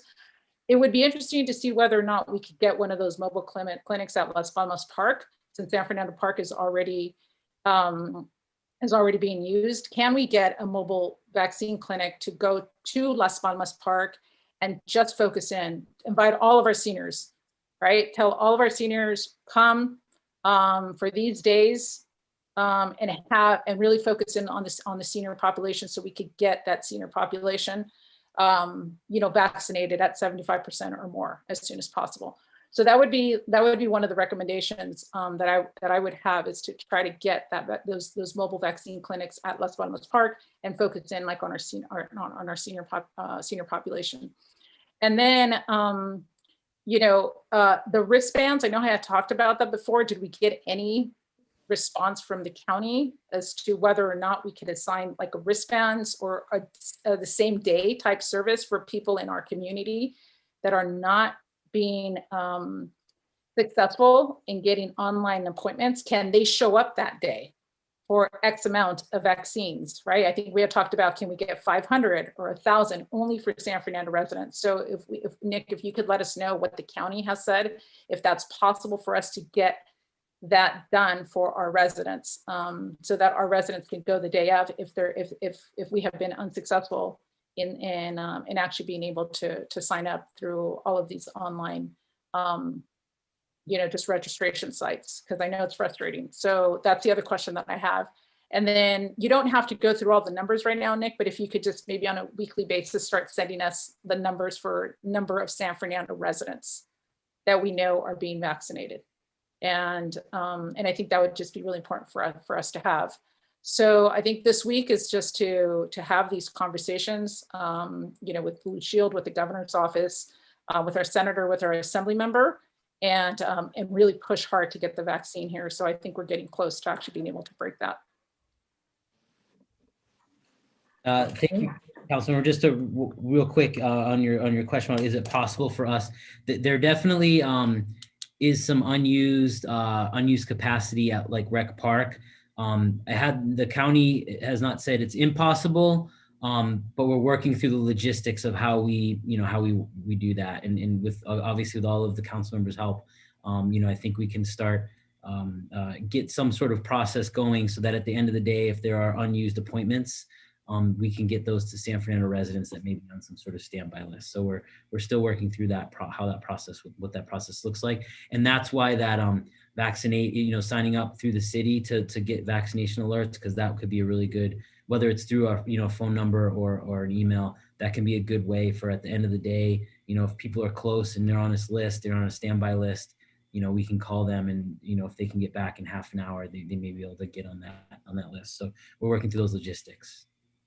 Okay, so what do they do right now with the vaccines that are not already accounted for at the end of the day? So they have sort of a waiting list, but it's not necessarily. It's kind of who's at the park already. It's not necessarily San Fernando residents. So I'm trying to make sure that that's focused more on San Fernando folks for that waiting list. Okay, I mean, if there's something, if we can start doing it now, anybody that shows up tomorrow, if you're a San Fernando resident and they have vaccines available, we should just push for them. I mean, at this point, it's inhumane to let any of those vaccines go into the trash can, right? They should go into somebody's arm. So I would say, give it a shot. Go to San Fernando Park and show up. What time do you think that they usually will make that determination? It's usually early afternoon. Yeah, it's usually early afternoon, 1:30, 2 o'clock. Around 1:30, 2 o'clock, go to the park, give it a shot, and maybe you'll get your vaccine shot.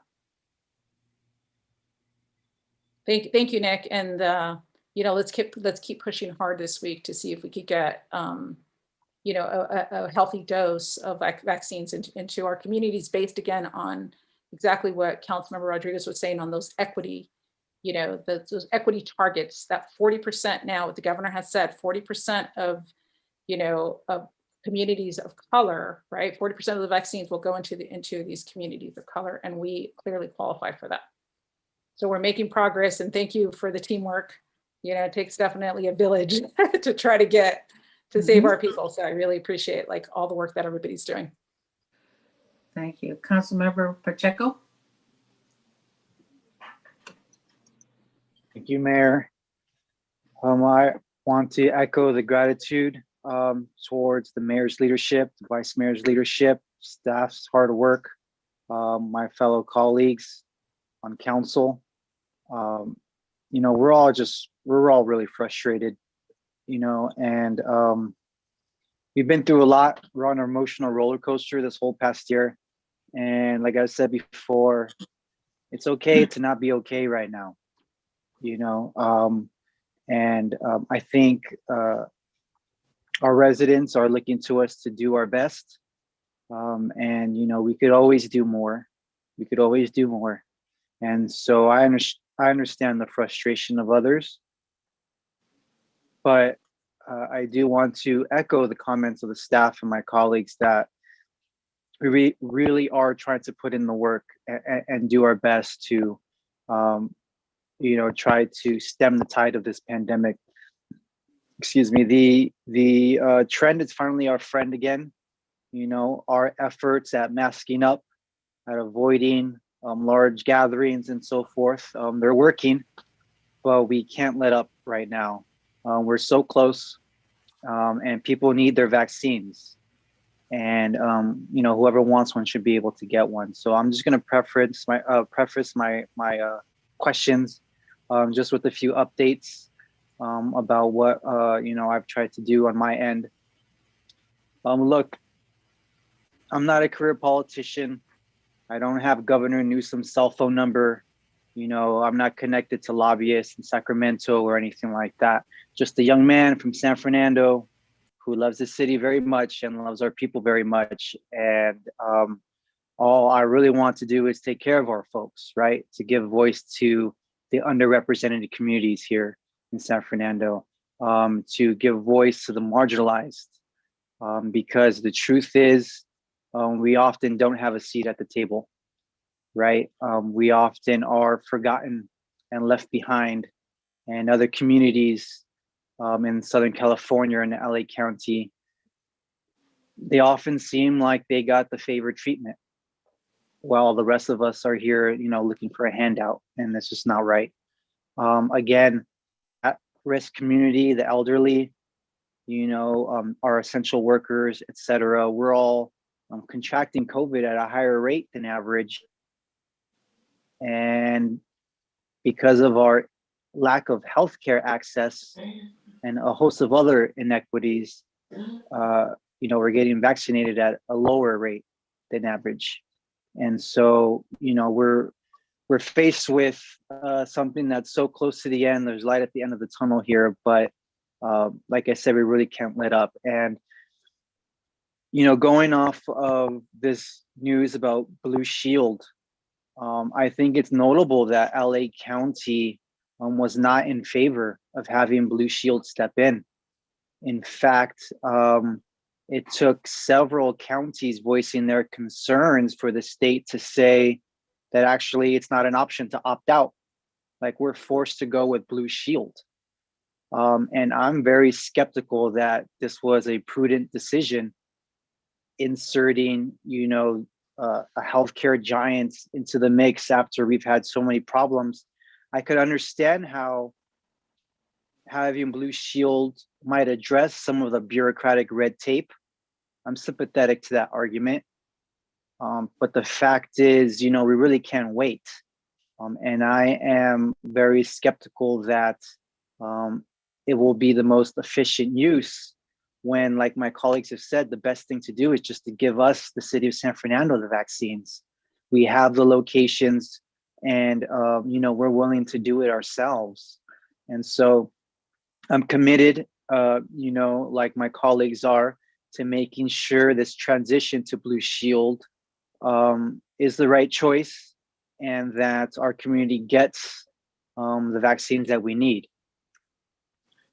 I guess we just have to wait and see. I believe that the Blue Shield handoff will be finalized by the end of the month, and I'm confident that my colleagues and staff will really keep an eye on making sure that we can bend their ear and voice our concerns to Blue Shield, just like we've done otherwise. So on that end, the mayor and I had a productive Zoom call with Senate Majority Bob Hertzberg. I found him to be very animated and energetic about the problem. I think he understands. He's, someone who is a great friend to the community, and who knows us very well, and he knows how often we get the short end of the stick. But that doesn't mean that we didn't impart on him the importance of getting the vaccine here in the community, right? I think, our mayor showed great leadership and great rapport with Senator Hertzberg. And I think it will probably pay dividends in terms of giving San Fernando a voice. He's the Senate Majority Leader. He said that he got his vaccination at Rec Park, so he's no stranger here. And I'm not saying anything new. All of you all know this already. So we made that outreach, and we followed up actually today with further information to his office so that he could really understand the makeup of our community, the rates that we are not getting vaccinated at, and really the problems we're having with facing the COVID crisis. I also reached out to Assemblywoman Luz Rivas, as well as Arturo, who we heard from earlier this evening, and others in her office, who also relayed some of their ideas and information about the Blue Shield handoff and what really happened with how communities like San Fernando are struggling to find vaccine. And so I want to start my first question to staff, Mr. Kimball or Mr. Howe, if you could perhaps shed some light on this particular issue. I recently learned that the HPI, which I think stands for the Healthy Places Index, is a large determinant as to who's getting the vaccines and how soon. And from what I understand, San Fernando's place in that index was almost very close to being so bad that we were gotten fast tracked, but we weren't that bad. So we were kind of lumped in with everybody else, even though we faced all these inequities. So I'm wondering what you may have heard from our representative's office about the HPI and how it might have played a role into where San Fernando fits in this vaccination rollout. Sure. So we didn't get much. That HPI, that Healthy Places Index, is actually an initiative from the governor's office. Right. Yeah. It's not necessarily our local officials, elected officials that have been pushing that. But you are correct that Healthy Places Index has a number of variables and demographic information, and a lot of it's related on economy, what your median household income is, a bunch of some environmental quality measures, education right. levels. Mm-hmm. Yeah, correct. So they were socioeconomic status. Mm-hmm. So the governor's office was focused on the communities that are in the bottom quarter percentile. So less than 25% of it was their score. We have 3 census tracts in the city, or 4 census tracts. 3 of the 4 are in the 25th to 50th percentile. So they're like between 30 and 45, and one of them is like in the 50s. What I had asked the governor's office and one of their representatives is, how they're sort of reconciling. Yet, I mean, the Healthy Places Index is, obviously it's fascinating and it's important data set, but it's not necessary. There's a disconnect between the HPI as the measurement and who's actually getting sick, right? Like in San Fernando, we may not have the lowest HPI, but we have the highest number of cases per 100,000. We have low vaccination rate. So that's, I requested some more information on how, why they're using the HPI as opposed to some other metric that's actually a COVID related metric, as opposed to a, just a socioeconomic related metric. That's, there's that disconnect there. So I haven't as of yet received a response on how that policy decision was made. That being said, we're not in that lower 25th percentile. We're kind of, like you said, just above it, but we can continue to push based on our actual COVID related data to get those vaccines. Yeah. And eventually all the communities in that lower percentile will get their allocation. And then ideally the next tier up would qualify. But on the one hand, I'm very proud, that we're not in the lowest. I mean, I don't think anybody here wants to be in the lowest, but it just so happens that if we had been, we might have gotten, a few more vaccines. So I'm just using this as an example for the benefit of our viewers and our residents to see that the kind of, decisions that come from, Sacramento and from the state level, that sometimes don't necessarily reflect the interests at the local level. And so these are some of the issues that, we're running into. I do want to echo some ideas and concerns that my colleagues had earlier. As far as like the call center, whether or not, it's actually has someone answering the phone. And I don't know if Ms. Rodriguez mentioned this, but even having like answering machine with a message, right? Or like a voicemail giving like, an update once or twice a week with a new message saying, hey, if you're wondering about XYZ, go here, go there. Here's here's the newest kind of thing. And it doesn't have to necessarily be like a hotline that someone's answering and walking through it, every which way for somebody, but maybe it could even be just like a recorded message, just an idea. And yeah, as far as, Councilmember Montañez pushing for these mobile clinics, I think that's something that we can all really rally behind, because it's nice to have a vaccination center in San Fernando, but if you don't have a car, or you don't have a license, you can't drive there, you don't have somebody to drive you there, right? It's pretty tough. So on that note, I did want to check in again, like I always do, with the dial-a-ride. Are you finding that it's being, used by the community? Do we have to keep pushing it? I mean, how's it going so far? Yeah, I'll have to get more statistics on how many people. We're definitely pushing it out there and it's being offered. I'll find out from our operator how many people have used it for vaccines. Okay, great. So please, everybody, feel free to use the dial-a-ride. And again, the vaccine should absolutely be free. The dial-a-ride is going to be free. So, please, please, please take advantage of that. And, if we do need more vaccination centers, Pioneer Park has a large parking lot as well, has basketball courts too, right? I'm sure you've gone through all this already. So I don't need to really go too much further into that. But, that being said, I do really appreciate council's hard work. I appreciate that we're sending a unified message. Again, it's understandable that we're frustrated. It's understandable that our community is frustrated. It sucks, right? It's easy as that. So we are just, continue to push for a brighter day.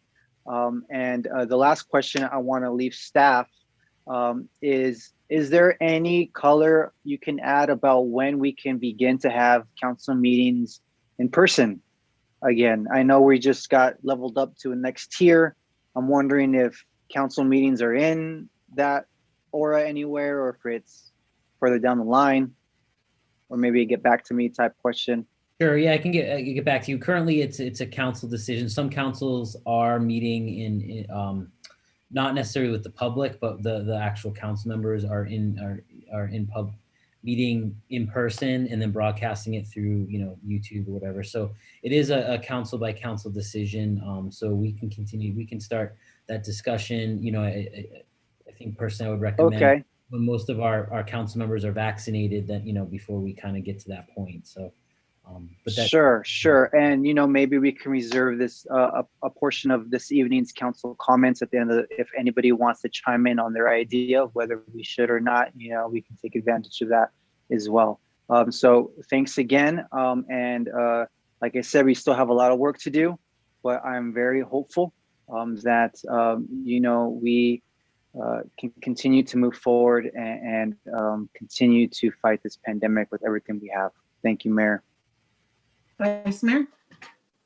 Yes, thank you. Again, I want to just to, reiterate what everyone has said, basically is, thanking everyone for their collaboration, the entire council, working hard on getting the vaccine to our residents, staff for what you continue to do and you've been doing the past year. So, I just, I do want to say that I like the, many of the ideas that are brought up. They're all great. I support them all. In terms of having a call center, I think that's one of the things that's important for us to have, a designated line where someone is answering, and also the voice message, as Councilmember Pacheco mentioned.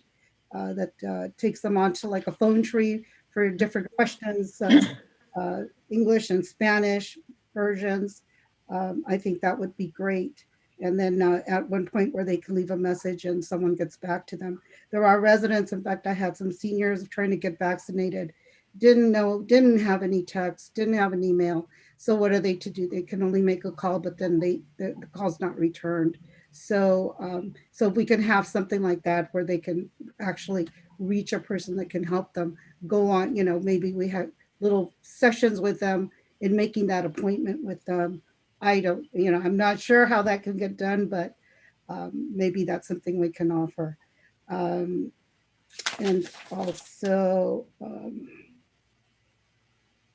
okay, the phone line. Okay. Also, I know that we've been making calls, like wellness calls. If, when I'm done, maybe we can get a follow-up on the wellness calls that staff's been making to the seniors and how they're doing. Just kind of see what their feedback is. I'd like to see how they're doing. And maybe ensuring that all our essential workers are informed within the city, that the business owners are well aware that they can now get vaccinated.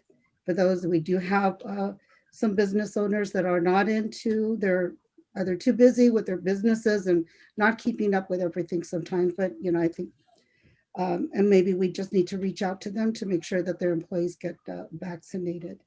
And just wondering, do staff get time off to get the vaccine, Nick? Do we give time off to staff to get vaccinated? It's being treated similar to any other doctor's appointment. So, if you can schedule it during your lunch, they're not always at, some are working remotely certain days. So, it's like any other doctor's appointment. Okay, it might be something we may want to consider to give them, 2-3 hours to go and get vaccinated during their work time. If they're work, especially those that work during the day, it's quite difficult to get those appointments at particular times. Let me see. And then, that's pretty much it. But, just if we could get the follow-up on the wellness calls would be great. Yeah, thank you. Parks Recreation Community Services Director Julian Venegas is on the Zoom. So if you can give a quick update on some of the wellness calls and just some of the other outreach efforts that recreation staff has been closely involved in over the last week or two, that would be helpful too. Thanks, Julian. Sure. Yes. We are doing calls. We have about 300 seniors on our list that we call on a monthly basis. So we rotate the number of individuals that we call, and then as new information comes up regarding COVID testing or places they could go, like for example, the Providence Holy Cross outreach and the CVS outreach that has a limited number of vaccines available. They would reach out, they call us and say, hey, we have some vaccines available for next week. Would you please let us know who's interested? So we would call our seniors based on that they had expressed interest on taking the vaccine, and then we provide that information to either Providence or CVS, and they reach out to the senior to make that appointment directly. So that is one that the number changes, from time to time, from week to week, it changes.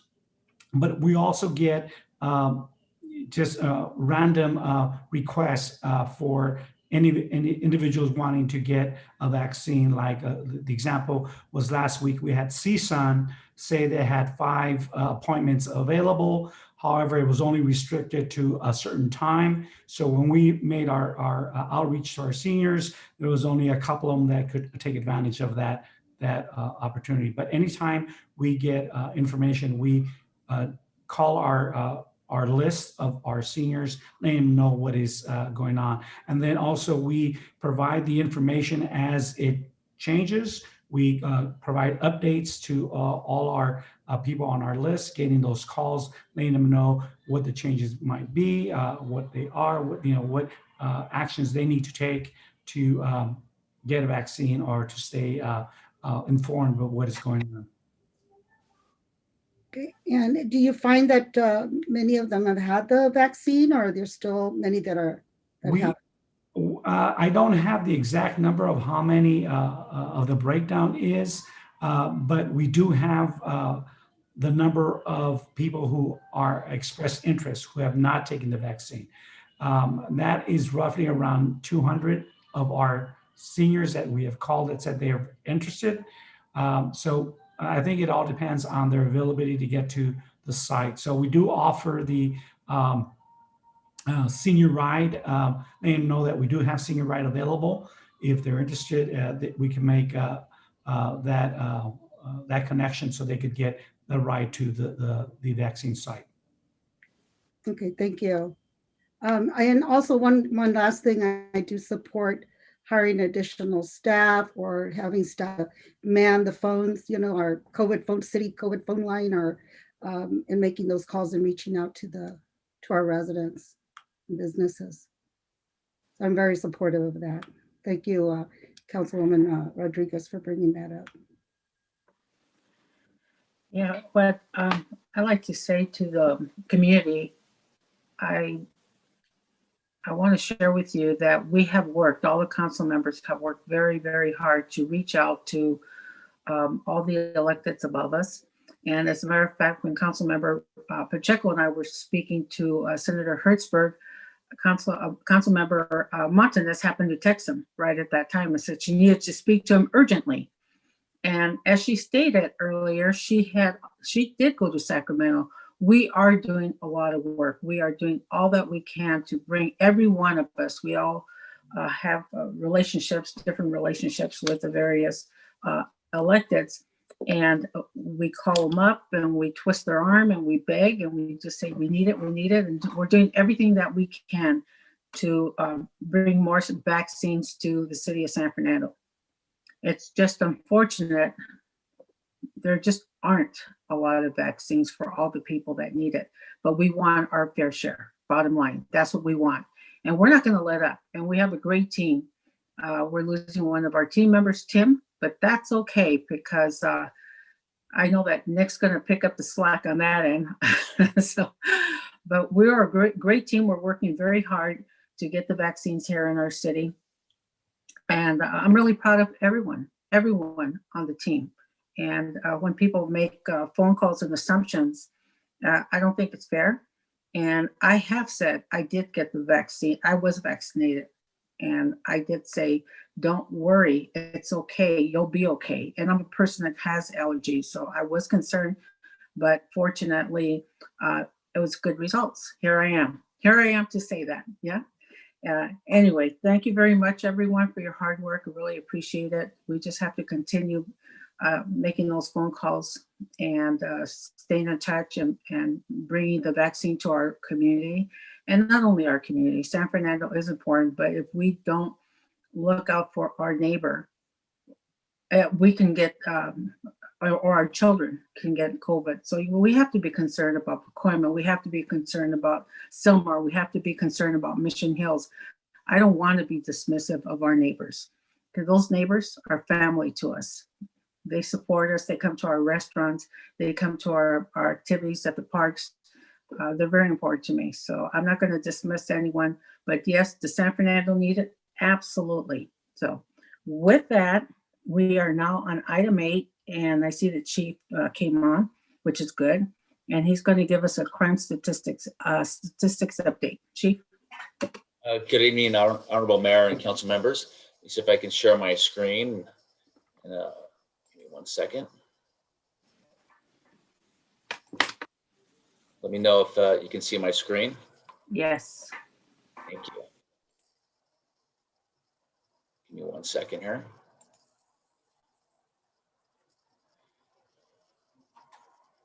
Okay, today I want to discuss our 7 major offenses that we're obligated to report to the state on a yearly basis, actually monthly basis, which at end of the year or beginning of the year, they give us a breakdown of throughout the state of all the different trends going through on the crimes throughout the state and the country as well. The 7 major offenses are homicide, rape, robbery, assault, burglary, larceny, which is grand theft and petty theft, and auto theft. As you can see, our homicide rate in 2018 was 0, thank goodness. And then unfortunately in 2019, we had 1 homicide. And again, in 2020, we had 1 homicide, which it indicates 1% increase is really 100% increase. Both of those homicides are still under investigation, as well as one previously at Las Palmas Park several years back. We're making some progress and hopefully we'll get some resolve on those as well. Our rape, as you can see, is from 2018 was 3, 2019 was 4, and 2021 was 1. So overall, it's a 67% decrease. And of course, unfortunately, this is what's only reported. Unfortunately, in sex crimes or sexual assaults, there's a lot of them that are gone unreported. Next category is robbery. Overall, in 2018, we had 37 robberies, and break that down is 16 of those were for robberies at businesses, and the remainder of other types of robberies was 21. In 2019, we had overall of 25, so it's a significant decrease in 2019 overall. 7 of those were businesses and 18 were other types of locations. 2020, as you can see, it went up a little bit in comparison to 2019, is up to 27 overall. 19 of those were businesses and 18 were other types of robberies, with an overall over the 3 years, a 27% decrease. Assaults are in 4 different categories. There are felony assaults, which is great bodily injury when somebody's injured, domestic violence, assault on police officers, and then misdemeanor assaults are basically non-injury type assaults. In 2018, as you can see, we had 133 assaults overall. 39 of those were felonies, 55 were domestic violence, 5 of those were assault on police officers, and then the remainder of misdemeanor types were 34. In 2019, we had 128, a decrease overall. 28 of those were felonies, which is a significant decrease. Unfortunately, domestic violence was on a rise, up to 67. And then assault on police officers, as you can see, also rose as well to 7. And then misdemeanors, 26.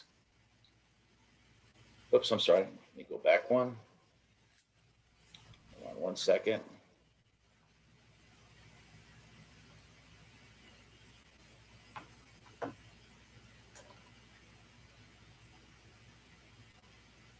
Let me get back to that one. Hold on. Bear with me 1 second, please.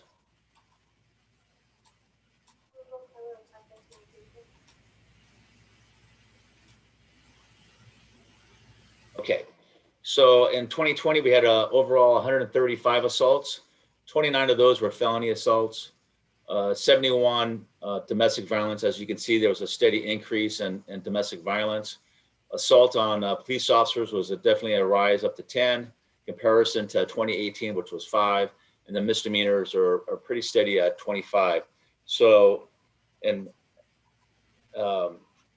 overall decrease of 2% comparison to 2018, but as you can see, the felonies were a 26% decrease overall. Just as a breakdown, domestic violence was a 29% increase, and basically 100% increase in assault on police officers, and 26% decrease on misdemeanors. Burglaries are in 3 different categories. There are residential, vehicle, and business. In 2018, overall, we had 108 burglaries. 13 of those were residential, 59 were vehicle burglary, and 36 were businesses. In 2019, as you can see, overall, it was 89, so it's a significant decrease. overall. 11 of those were residential, 37 were vehicle, and 41 were businesses. In 2020, they rose a bit again to 98 overall burglaries. 18 of those were residential, 45 vehicle, and 35 were businesses. So an overall, the 3 years was a 9% decrease. Residential overall was 38% increase, vehicle 24% decrease, and then businesses 3% decrease. Larceny, which is broken in two different categories, grand theft, a felony, and then petty theft, a misdemeanor. In 2018, overall, we had 106. 24 of those were felony grand theft and 82 of misdemeanors. In 2019, we had a decrease of down to 77 overall. 28 of those were felony, and then 49 were misdemeanors. That is a significant decrease in 2019 of the misdemeanors. In 2020, we had overall of 63. Overall was still a decrease. 27 were felony, which is pretty steady, and a slight decrease in the misdemeanor thefts. Overall, a 40% decrease over the 3 years. Felony overall was 12% increase, and then 56% decrease overall in misdemeanors. Auto theft. As you can see, in 2018, we had 98, 2019, 80, so a little bit of a decrease, and then spiked up a little bit in 2019 and 2020 to 93, but an overall decrease of 3 years of 5%. Now, arrests, as you can see, has been pretty steady. In 2018, we had overall 885 arrests. In 2019, increased to 898, and then and more of an increase in 2020 to 917, with an overall 4% increase over the 3-year period. So overall, of our 7 major offenses, in 2018, we had a total of 485. 2019, a decrease of 404, and then a little spike in 2020 to 418. But overall, in the 3-year period, was a 14% decrease. And that is my presentations. I'm available for any questions. Thank you very much. Would you clear the screen so we can all look at each other? Oh. If Julia can help me out on that a little bit. Okay. It is. And while she is helping you out, Council Member Pacheco, do you have any questions? Thank you, Chief Viro, for the presentation. The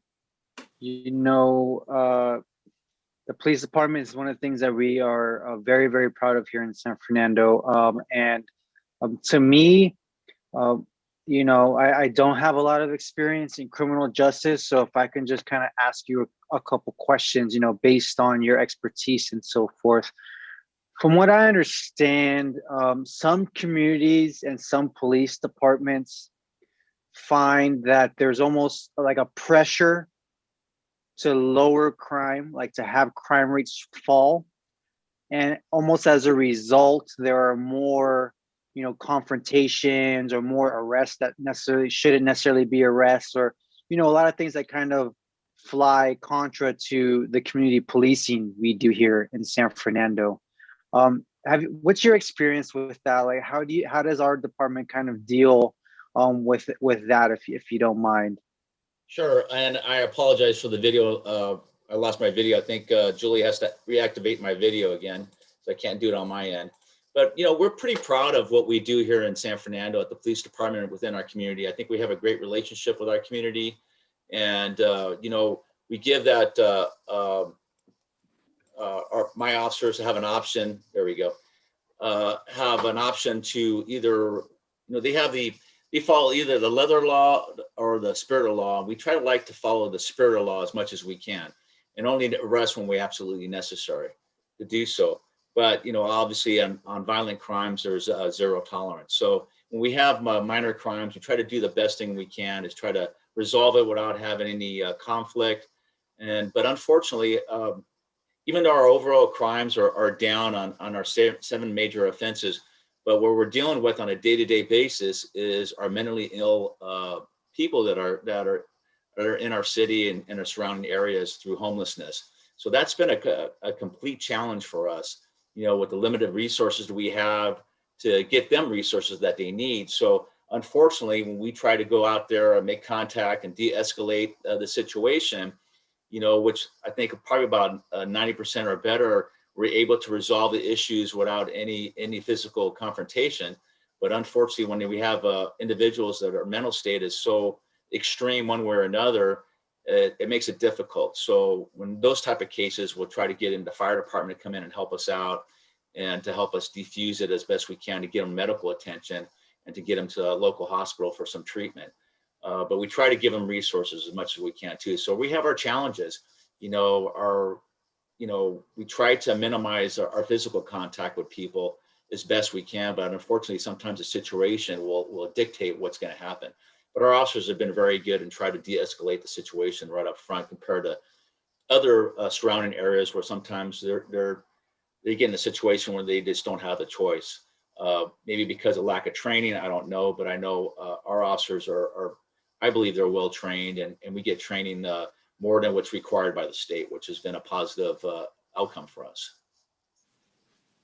Totally, and that's definitely something that we here on City Council champion as well, as that increased training is so important. And on the homelessness issue, is this something that mirrors LA County and really the state in terms of a lot of the confrontations are becoming more numerous over the recent last few years? Is this a problem that's getting increasingly bad like it is in other areas?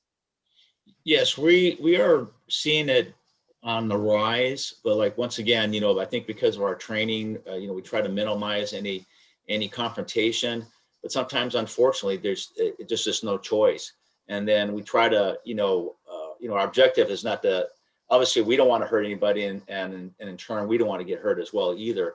So it's a challenge because there are a lot of restrictions we have and the lack of resources that are available to us. And it's not because of the city's fault. I think it's because what's available around the area, what's available throughout the county, and because of lack of funding. When we had funding for the host program, which was funded through the county, and we had teams to go out there once or twice a month with healthcare workers to meet up with the homeless people, our homeless population, and giving them available information to get them the help they need, whether it's housing, whether it is psychological help, or just physical help in any way we can.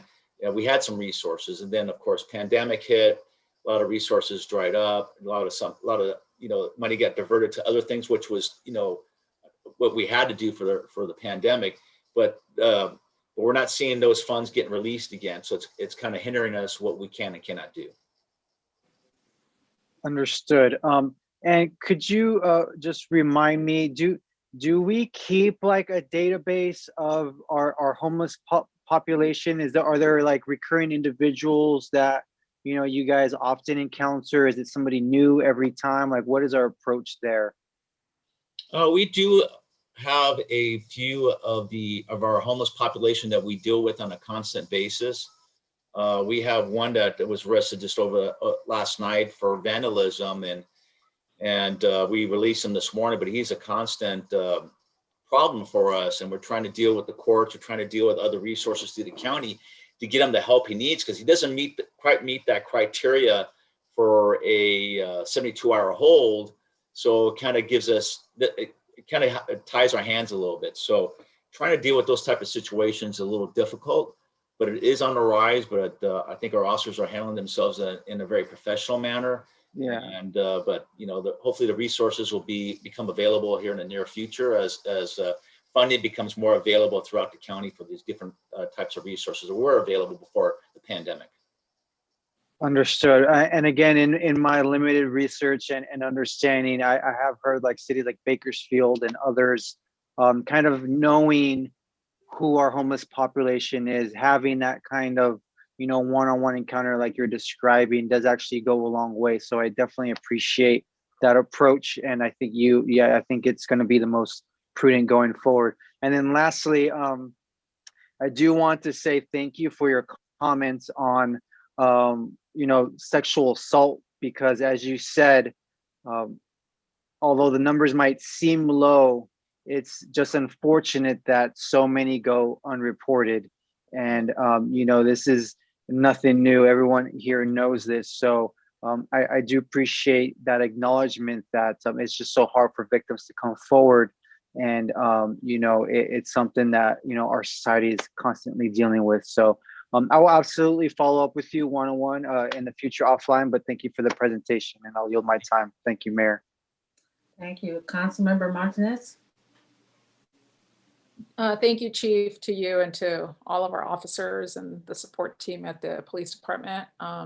We see you very busy out there. We see our officers, patrolling, and we see, these numbers are actually, it just shows this is just on kind of more the violent crimes, or we're dealing with over 400 year after year. So I know that's a lot. And I look forward to just being able to sit with you and Nick as we go through our ad hoc committee on the homelessness issue to see like what it is that we can do together to address some of those issues that I know take a lot of our resources, our public safety resources.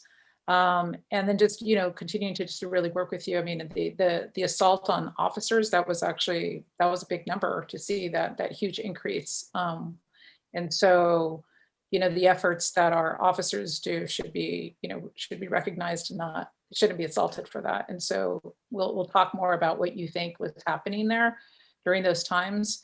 And then potentially also just be able to talk through, like, are there certain locations potentially that are more of the repeat offenses, and what we do as a community to address maybe some of those locations that might be where we see repeat offenses on some of these violent crimes.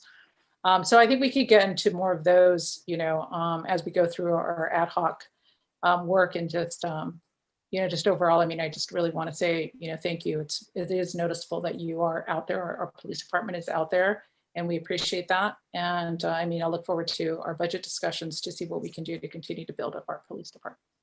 Great, thank you. Okay, Councilmember Rodriguez. Thank you, Madam Mayor. Thank you for the presentation. I also look forward, I hope that you'll engage us with the homelessness ad hoc, with the individual that you're describing who's experiencing homelessness, who you've repeatedly engaged with. I'd be curious to learn how much the Los Angeles Homeless Services Authority has been involved with that specific instance. I think there's definitely a strain on resources right now, but the fact is our residents contribute sales taxes to Measure H, which is supposed to help with this effort, and we should definitely be organizing with the county and LAHSA to ensure that we're doing a coordinated approach, because to your point, Councilman Pacheco, it's great that we as a community develop relationships and know who these community members are, but especially that we're connecting them on the back end to the social service supports that they need. I think that your participation in that ad hoc can actually really help enlighten us, and I wonder too if it is being tracked, like how many people experiencing homelessness are being engaged and are showing up in these statistics, so it can better illustrate the picture. Because I immediately, this became a conversation about challenges you're having with homelessness, but I think it'd be really interesting to know how many people of those statistics are actually experiencing homelessness. And that would need to be a new metric. The other thing I just wanted to comment on is, the domestic violence numbers have been very high and persistently increasing. And so I'd like to learn more, if you have information now, about what efforts have been undertaken to address that. It also, at the end of it, follows back up with homelessness. If you're fleeing domestic violence, you are by definition experiencing homelessness, and you have access to additional resources. And I just wonder, what is the response from TD to those calls? What resources are provided? And what efforts are underway to address those stats? Sure. As regarding domestic violence, every time we deal with an incident, we give our victims a pamphlet that helps them out with resources. That's what we do as when we go to those calls, those type of calls. Any preventative measures, there's really nothing that we have done lately in a while because of our manpower status. But in the past, we've worked really close with the Family Counseling Center on Brand Boulevard. They have a great, used to have and we still do have a great relationship with them, and how they deal with the community and resources that they've helped us out with classes for domestic violence, preventative classes when they're starting to get into, having arguments, and giving them counseling, marriage counseling. But unfortunately, when we get involved in it, it's usually, after the fact. So we try to help the victim out with resources and the family resources after the fact, and also the county and the DA's office have resources as well. We used to have several years back, it was probably back in early 2000s to mid 2000, we used to have parenting classes held here that was done through our detective division. And that would be certainly nice to have that ability to do that in the future. But of course, it's difficult for everybody because of the lack of resources, lack of funding, and where the state of our city was in the past. So hopefully in the future, we can develop that relationship again with the community, as far as having establishing parenting classes and establishing other types of classes or connections to the Family Counseling Center and other resources throughout the county. And of course, reaching out to our mental health facility across the street from the police station. They're a great resource as well for families. I'd like to continue to work with you to strengthen partnerships so we can address both prevention and proper intervention. I think it's great to definitely hand out resources when we can, and any literature we can, but warm handoffs and it's a really sensitive and traumatic situation that your officers are walking into. So specific training for those situations, and having. That concludes my comments, Madam Mayor. Thank you. I don't know if this is the appropriate time or not, Nick, Richard, but Celeste missed the meeting when we appointed the Homeless Ad Hoc Committee. That was the one meeting she missed. She was able to attend. And the Vice Mayor recommended very strongly that she felt that Celeste would bring a lot to the table. And we want the key people that have a lot of experience. So she's very much willing to step down and have Celeste as the part of the ad hoc committee. So wherever the strength is, that's what we want to pair up in the city. So will that work, Richard? Do we have to agendize it? Well, yeah, I mean, it isn't part of the agenda today, but I don't see why that can't be done as soon as reasonably possible to get done. I mean, okay. Yeah. So let's add it to the agenda for April. If Celeste is okay with that. Yeah, actually, Celeste is already, I think she is on the homeless ad hoc. I think it's council members. We appointed them. We voluntold her on the day. Oh, okay. So council members Celeste and Montanez are the homeless ad hoc. Oh, you're both on the homeless. Okay, that's good. I thought that was the meeting that Celeste missed, and there was the mayor, vice mayor, and Councilmember Montanez. But we have the proper pairing. Thank you very much. And with that, I'll go to you, Vice Mayor. You have any questions? Thank you. I know I'd just like to thank the chief for his presentation and thank the officers for all the work they do in protecting our city and our residents and businesses, and for taking a proactive approach in handling the situations that they arise on a daily basis while they're out there in our community. I want to ask the chief is there, as funds become available, how can council assist you? Given your report, how can we assist you as the funds become available in the very near, I foresee them hopefully in the very near future? How do you see that your needs are? Well, I think, as the city gets better financially and continues on that right path, I think increasing our personnel staff would be a great help, because it'll balance us out for our overworked staff.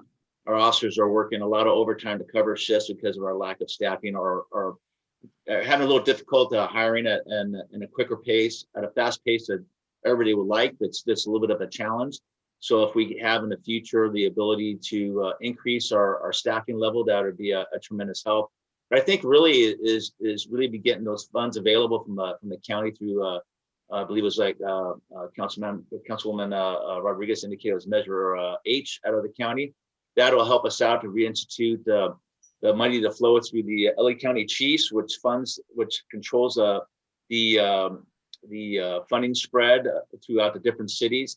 And that was a tremendous help for the having that host program and getting those resources and getting our officers down, not down in our uniforms. It's really kind of a dress down type of casual atmosphere, and really getting down to the homeless community and really getting the resources to help them out. That would really be a tremendous help on that aspect. And of course, our increase in our staffing level.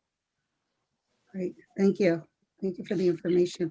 And also just one more thing, would it be possible for the future for you to provide us with a report on vehicle safety? Absolutely. It includes like collision, speeding tickets and all that kind of stuff. Yes. Not a problem. Thank you. That's all I have, Mayor. Yeah, Chief, did you happen to list child abuse cases that you've come across? I don't think I saw it in your 7. No, we don't. That's it kind of all into our sexual assault, but it's not. It's a kind of a different, separate category, and it's really not because it's a sensitive situation for child abuse. It's not a category that's really reported to the state because of the sensitivity of it. But unfortunately, we do have some cases, but it's not in comparison to other cases, and that's only like sexual assaults. It's what's reported as well too. There's a lot of cases that go out there that are not reported, unfortunately. Yeah, I can look up. I can get you the numbers and just kind of give you an idea in the future I can give you like a couple year trend and see how give you some numbers on how that looks and see where we're at. I can do that for you if you would like. Yeah, I think if we don't take care of our children now, what happens to them when they're adults? Their mental health is very important, and their safety is very important. So I think it's important for us to discuss that, for us to at least have the information. Sure, absolutely. I can arrange that. Okay, thank you very much. Unless anyone else has any other questions? Oh, yes, Councilmember Rodriguez. I just had one more comment. When it comes to like the vehicle thefts and residential break-ins, I think like a heat maps layered with some of our discussions around safe and active streets might be helpful. So I don't know if there's already like interdepartmental conversations between like yourself and Matt, but I think we know that if a street is properly lit, it's less likely to have a break-in or an assault in that corner. So I think we can, with infrastructure, address some of these things, and tying those two together might be helpful. Sure, we have That was it. put a map up of all on our city website of where all the locations are, so I can coordinate with Matt and see if there's any streets that need to be addressed for lighting and that aspect. And also I wanted to thank Matt and his crew too, because Public Works has really been a tremendous help in helping us out with our homeless population as well. And so I just want to acknowledge Public Works. Thank you. Thank you very much. And that completes this item. So we are now on item 9, consideration to approve a professional service agreement for professional underwriting services with Samuel A. Ramirez and Company. Nick? Thank you, Mayor. Finance Director Diego Banez will lead us on this item. Yes, good evening, Mayor, Vice Mayor, and council members. Over the last few months, staff, along with Urban Futures, the city's financial advisor, has been meeting to discuss the city's pension, the unfunded accrued liability, and the option of pension obligation bonds to address the growing costs. Samuel A. Ramirez and Company. Nick? The city issued a request for proposals for underwriter services in November of 2020, and the city received 7 responses in December of 2020. Mayor, Vice Mayor, and council members. Julio, if you can, Julio, if you want to turn off your the YouTube, there's a lag. Under accrued liability and the option of pension obligation bonds to address the growing.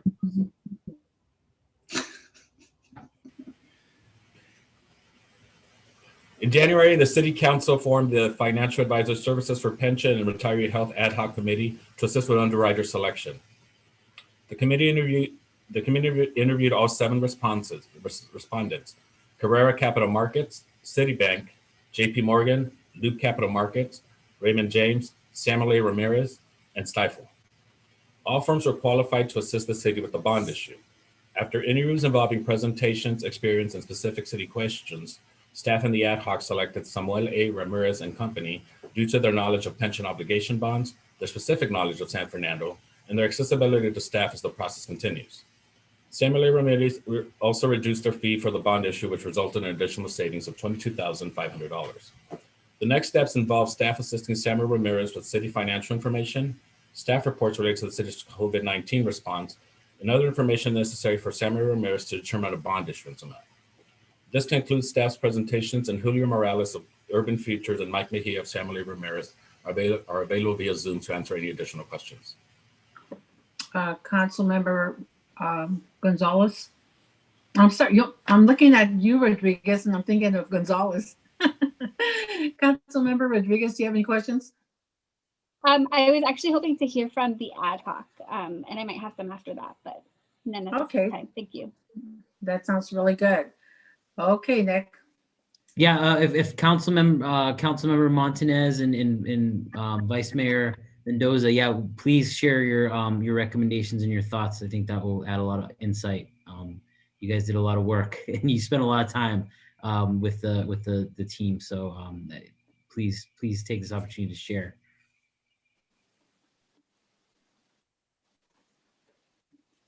So I think you're on mute, Councilmember Montanez. Okay, there I go.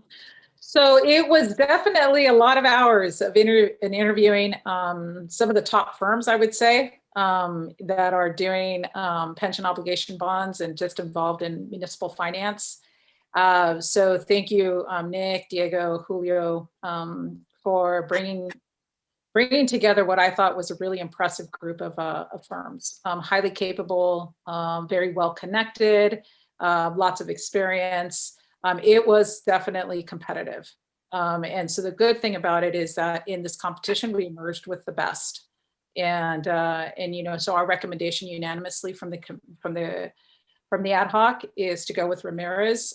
They have experience with the city, a lot of experience actually as a firm, and then also as individuals that goes back decades, and have worked both with Nick and Diego, and I think have really provided us strong services to the city. Overall, they have some of the best people in the business on knowledge of pension obligation bonds. They have some of the top bankers, if not the top banker, that's working with them. They're very well connected in this space. They have said very clearly they are prioritizing San Fernando.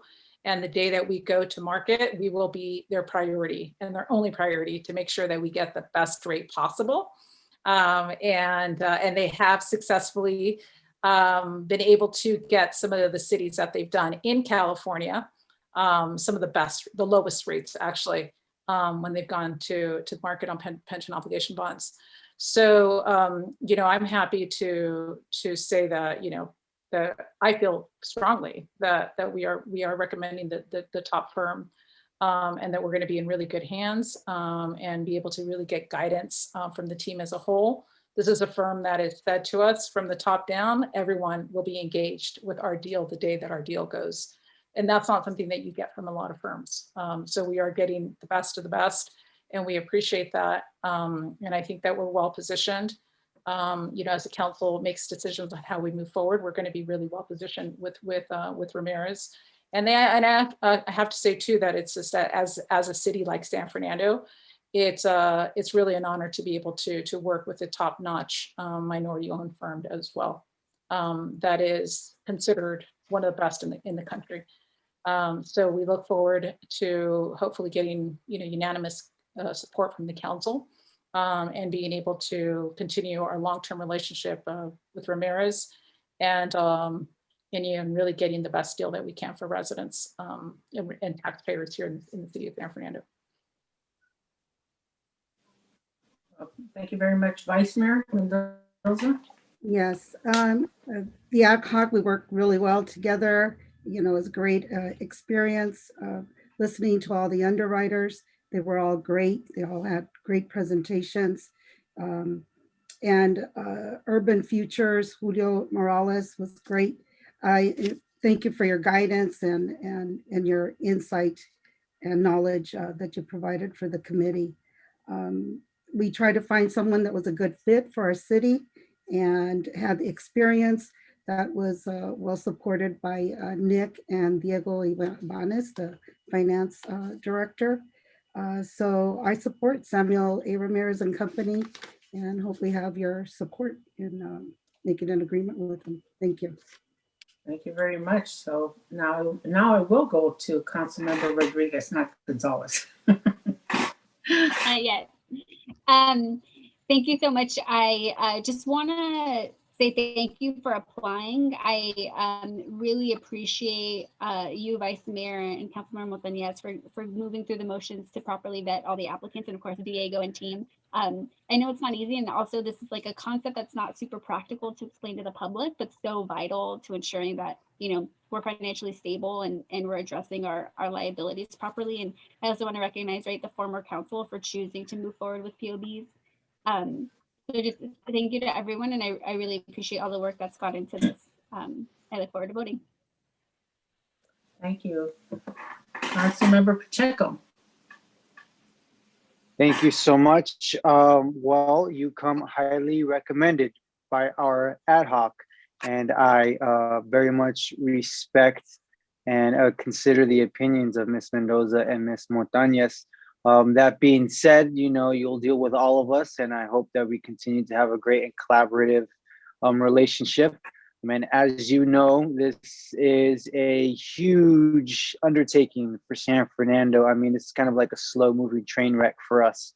And I know this is an issue that was very near and dear to the past councils and to our former Mayor Fajardo in trying to even, you know, bring this to our city's attention and really try to help our residents wrap their mind around, you know, how big of a problem it could really be for us if we don't take prudent steps to address it. So kudos to you know, our colleagues who went through you know, an extraordinary amount of work, and they landed on you all. And so I'm looking forward to continuing the process and really trying to get a good hold on these obligations and finding just another way to help fortify our financial infrastructure here in San Fernando. It's very important to our residents that we're, you know, really great stewards of our tax money. We don't have a large tax base.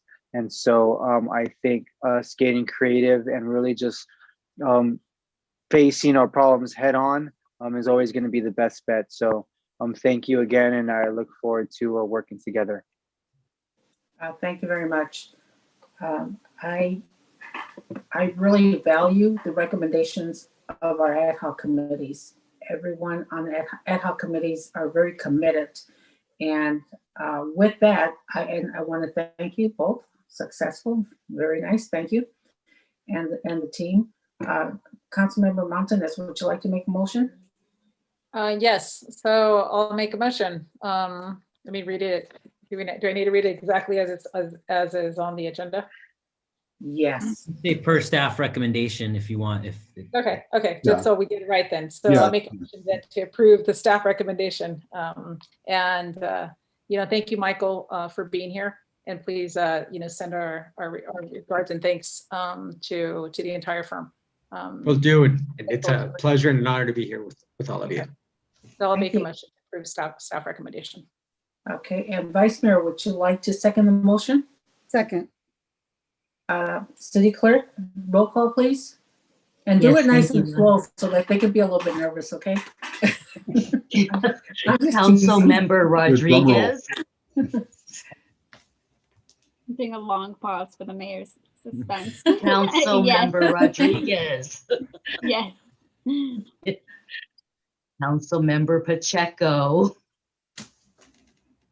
Yes. Council Member Montañez. Wait, what are we voting on? I'm kidding. I'm kidding. Yes, absolutely. Vice Mayor Mendoza. Yes. And let's see. Oh, Mayor Ballin. And it's an absolute yes, and that was a lot of fun. Thank you very much, and congratulations. Thanks, Julio. Thanks, Mike. Thank you, everybody. Have a very nice evening. Okay, thank you so much. Thank you. And now we are on item, Diego, item 10. Nick, you want to introduce the item? Sure, yeah. Last but not least, the mid-year budget review. And in my 15 or almost 20 years of doing this and working in finance departments, it's amazing how often the budget gets pushed to the end of the agenda. Even when I'm city manager and in charge of the agenda, it still gets pushed to the end of the agenda. But that being said, it's doesn't mean it's any less important. So Diego, please provide the Nothing personal. Yeah. Good evening again, Mayor, Vice Mayor, and council members. Tonight, staff will be presenting the fiscal year 2020-2021 mid-year budget review and will ask for City Council to consider some budget changes to continue to operate the city through the end of the fiscal year. The general fund was adopted with forecasted revenues of $19,105,367 and estimated expenditures of $20,020,843, resulting in a net deficit of $915,476. As we begin this review, staff is asking City Council to leave our revenue estimates as is, without any adjustments. Staff has been in contact with HDL, the city's tax collector consultant, and it appears that we will be surpassing our original estimates.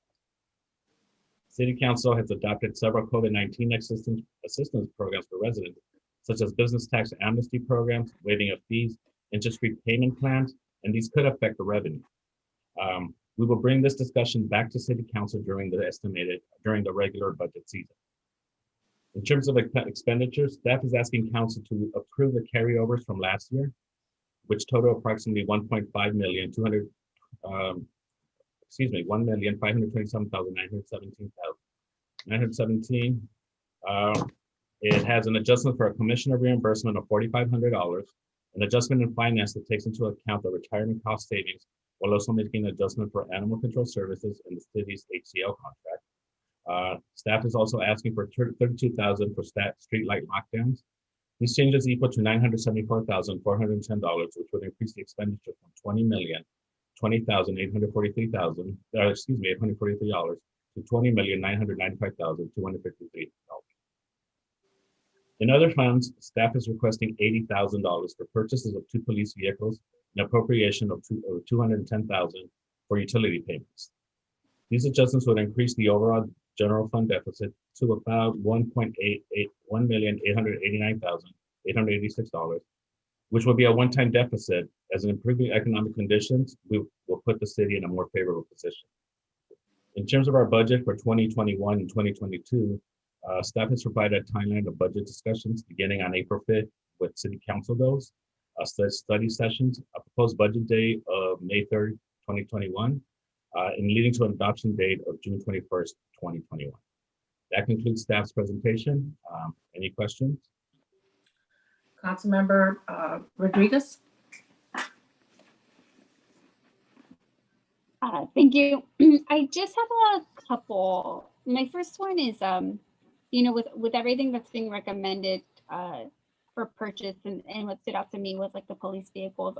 I just want to confirm, especially for the public, anything that we're asking, recognizing that, we did have staff leave us because we were in a precarious financial situation because of, the economic impacts of COVID. Everything that we're doing is vital to the continuation of services in the city. That is correct. Yeah, and I'll just to add a little more flavor to that, Councilmember Rodriguez. So we have the replacement of the vehicles actually is not from the general fund. We have a separate fund that we pre-fund our vehicle replacement. So for example, when we buy a new vehicle, a $40,000 police car, the next year we immediately start putting aside $8,000 a year, so that at year 5 we have enough savings to replace that car. the savings, that 8,000 a year does come from the general fund. But we were at the point where we do have, actually, I think there are probably 7 or 8 police vehicles that are fully funded for replacement through that equipment replacement fund. I did ask last year, because of the uncertainty of COVID, I did ask that we did not, replace some of our vehicles that the chief had been requesting for 2 years. However, so we didn't replace those. We pushed kind of some of our worst, our vehicles that really should be replaced from a safety standpoint out a few years, or out one additional year, just to make sure that we had some sort of handle on what this COVID was going to look like, right? And now that we're in the stage where we're getting toward vaccines, we're starting to open up again. I felt comfortable to recommend that City Council does now replace 2 of those vehicles that have already been pre-funded. It doesn't impact the general fund right away, and quite frankly, approving the appropriation now, there's still a long lead time to get those vehicles in. Usually about 6 months, because we have to, order. It's a special type of vehicle. You're not going to, to Rydell and picking a car off the lot. It's a very special model. It's a police model. So really, we felt comfortable, due to where we are in the pandemic and in the financial side, to approve at least 2 of those vehicles that are the worst and really need, from a public safety standpoint, really need to be replaced. So thank you for that question and the opportunity to kind of give a little more flavor on why those particular vehicles at this time. Yeah, thank you for clarifying and expanding on that. I think it's important for everyone to understand. Also, it's just my last comment. I know you put in some, a tentative timeline of approving the next budget. And I just want to, and I'm sure I share the sentiment with my colleagues, I'd like to involve the public in every step of the way, and us to ensure that, as we prepare our budget, it's specifically to, reflect our values as a city, and us to be really conscientious of that and as transparent as possible. And not only just, having the public meetings, but, breaking it down so everyone understands what we're talking about when we went through those line items. And that concludes my comments. Thank you very much, Councilmember Pacheco. Thank you, Mayor. I have a couple comments, but real quick, dovetailing off of the vehicle expenditure. Were electric vehicles ever considered? I know that they're gaining popularity in other police departments, and emissions is very important to me, and trying to do our part in terms of energy conservation. And I'm wondering whether these might be electric vehicles, or whether maybe some vehicles in the future might be able to be electric, etc. I don't think we took the consideration of electric vehicles at this point, council member, but it's I think that's probably a question for the chief. That I think he's coming online, whether they wanted that or not. Yes, usually for the police vehicles, way technology is right now, it's not practical to use them in patrol. Where we see them in other police departments, they use them in special units where they don't have constant use 24 hours a day, 7 days a week, or a detective unit, basically more of a specialized unit or a different type of unit other than patrol is where the electric vehicles come in. Our parking enforcement, we have one electric vehicle that we purchased a couple of years ago. And I think our future is going to be towards that route, at least for parking enforcement, and hopefully also in the future as well for our detectives and unmarked vehicles that we can go to electric as well. But as far as patrol, it's just not practical at current stage. Okay, great. And I'd love to continue working with you, Chief, to try to figure out at least a plan to get something on paper and how we can continue to go after electric vehicles. Secondly, Mr. Kimball, given the news about the recovery plan and the stimulus, the stimmy that we're calling it, I would love to maybe agendize either a special meeting or include in one of these dates enough time to really dive into what we're getting it, when we might be getting it, etc. I know it's probably still very early and we don't want to try to game out what could happen in the future, but obviously it is something that we're cognizant of. And I'd love to know whether it could fit into one of these dates, or if it's something that we might need to agendize on a different day. What's your perspective on that? Yeah, I think we just need to wait until we get more of the details of, when it will be available, how they're going to be remitting it, what are proper expenditures.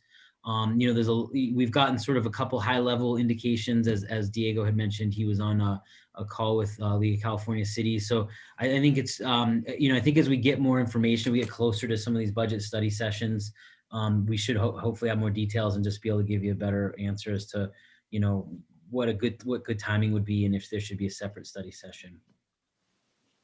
Okay, great. And then 2 or 3 things that I know reflect, my own interests, but I'm sure the interests of my colleagues and the community at large. As far as, how we can go about rehabbing bus stops, we were really close to passing it last time around. And I'm curious as to your perspective as to when it would be pertinent to, again, either bring up an expenditure to rehab our bus stops, or really to at least adequately get an idea of how much, not just some of them, but all bus stops that need a bench that don't have a bench, that need a trash can that don't have a trash can, and that need sunshade that don't have sunshade. So I'm curious as to when it would be a good time of on this calendar for us to kind of tackle that kind of expenditure.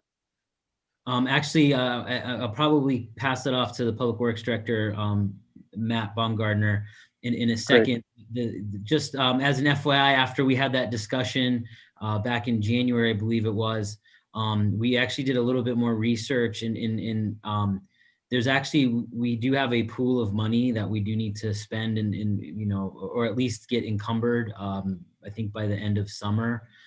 So I think what we'll probably be doing in the next, sometime in April, is coming back with a separate standalone staff report related to that bus stop request and sort of the funding source for that, the commensurate funding source for that. But Matt, if you want to provide a little extra detail on that.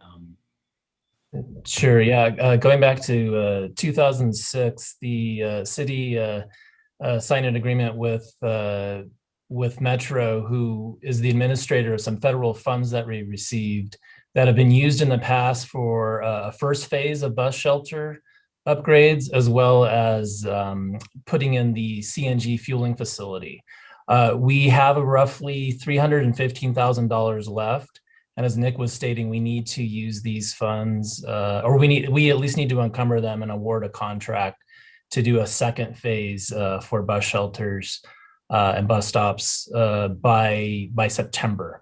So I will return come back to council in April, and we can discuss that. We have roughly, in the first phase, 29 stops were looked at, and there are 46 stops left. There's a total of 75 stops in the city. Right.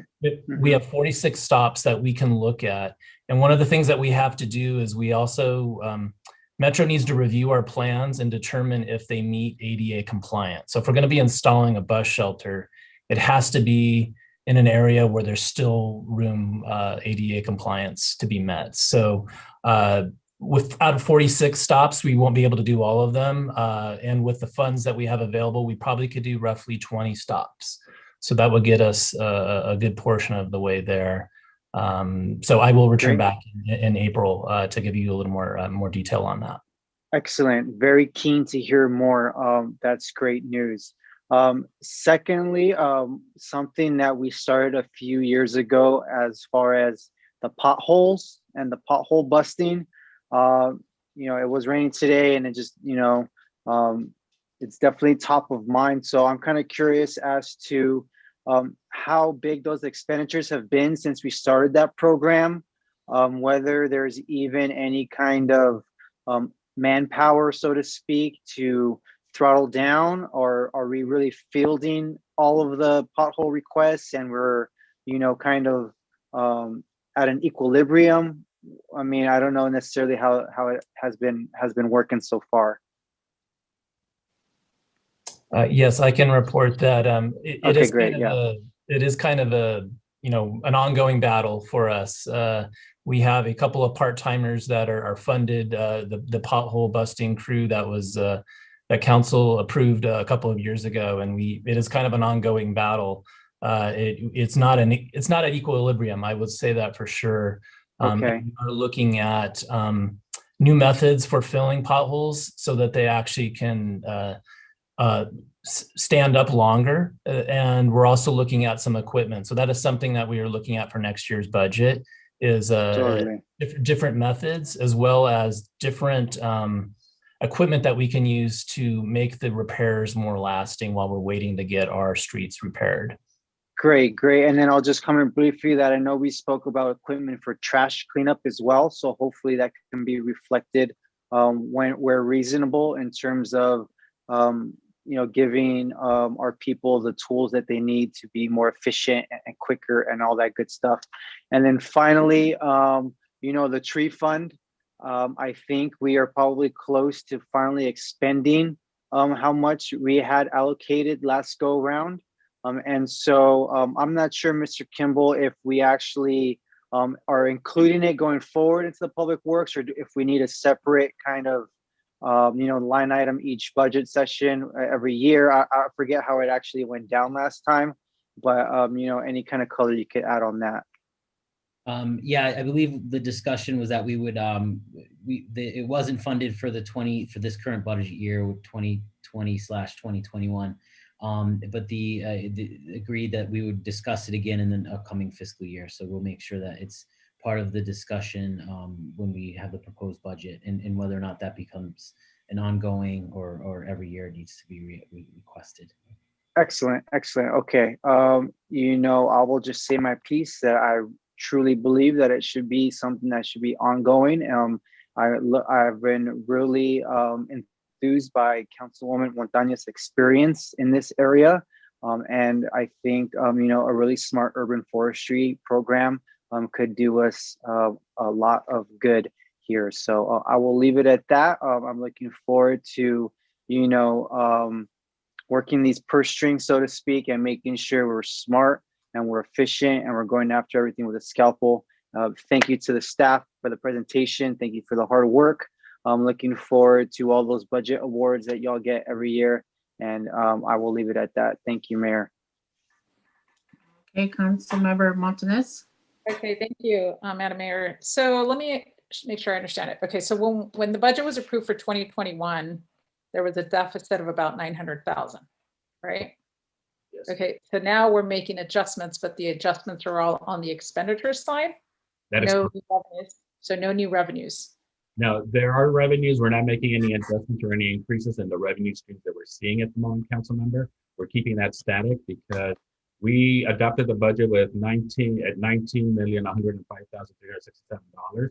At the end of mid-year, which is at the end of 12/31/2020, we were at $6,845,658. And year to date, we're already at $12,202,119. So we are expecting to kind of either meet our estimates in terms of revenue, if not somewhat surpass it.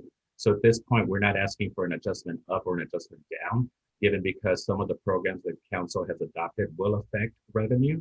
So we're going to wait and see and have that discussion during our regular budget season. Okay.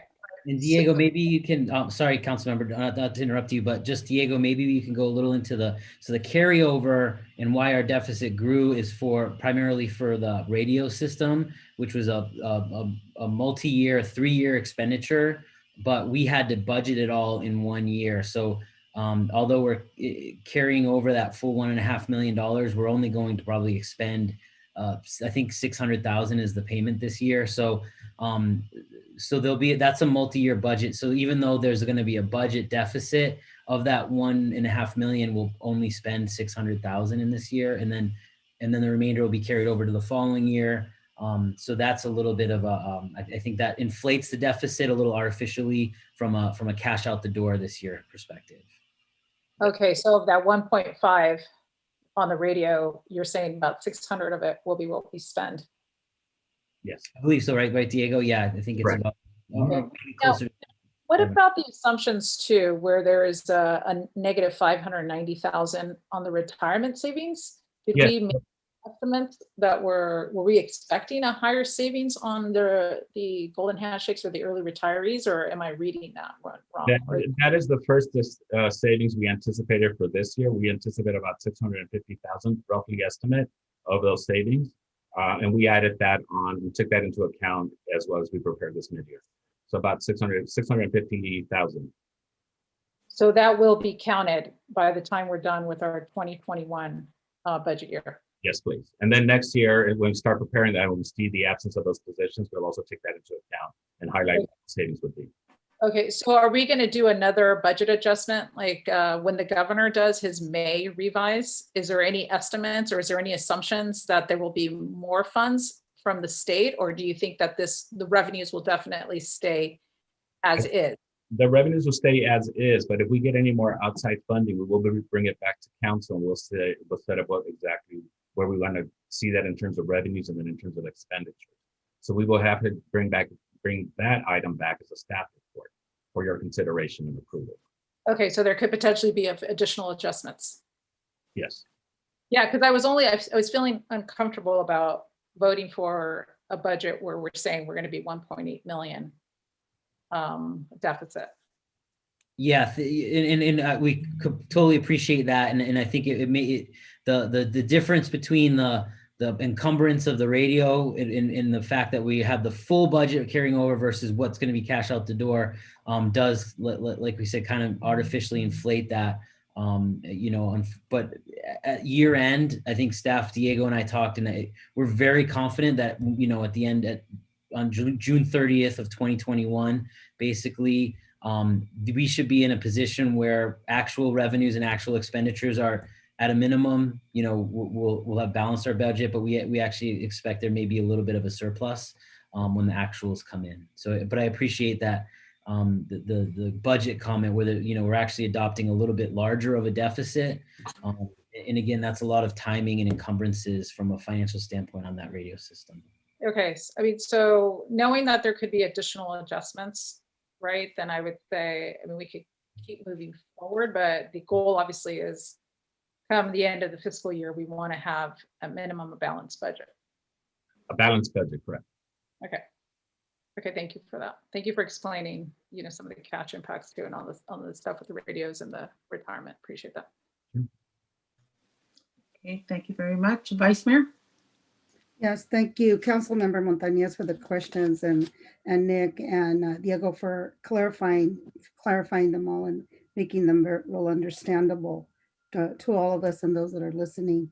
I do have something on the electric vehicles, since we are going, which Councilmember Pacheco brought up, that maybe we need to start preparing if we are going to go green and going all electric vehicles, and these vehicles are more costly, that we should start considering and looking into the cost, the potential cost for the future, and savings that we need to have to prepare to purchase them when it's time. Since you do set money aside, we may need to set a little more aside. And it was great news about the bus stops. Glad to hear that. That's all I have to say. Thank you. Everyone asked such great questions. I don't have any questions. I'm very happy with the presentation, as well as all the information gathered by my questions by my fellow council members. Is there a motion?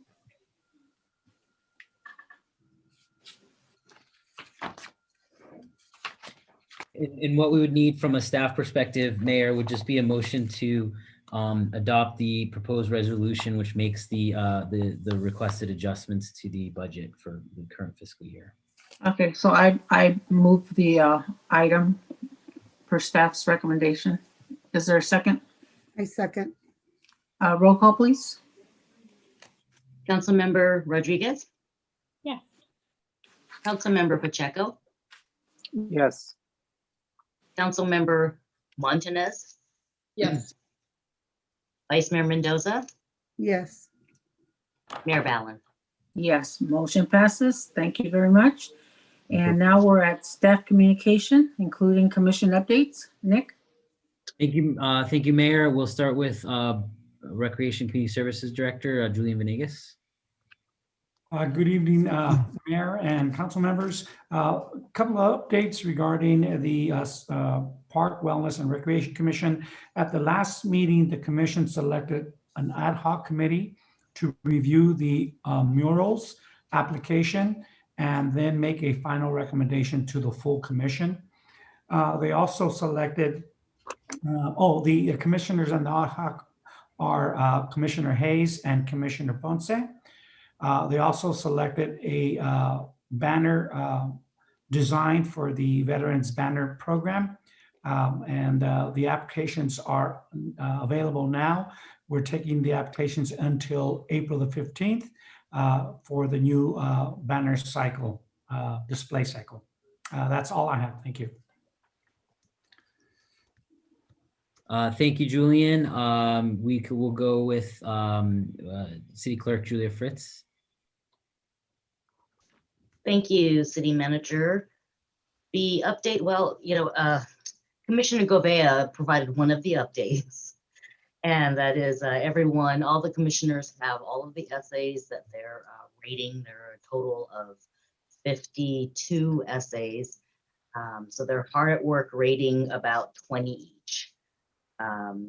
The final decision on the essays award will be at our next Education Commission meeting, which is the third Tuesday of April. And I do not have that date, and I will provide that date it will be April 20th. No, I'm sorry, April 27th, last Tuesday of the month. As far as the recruitment process, it's going along fine. I really can't provide any other additional information.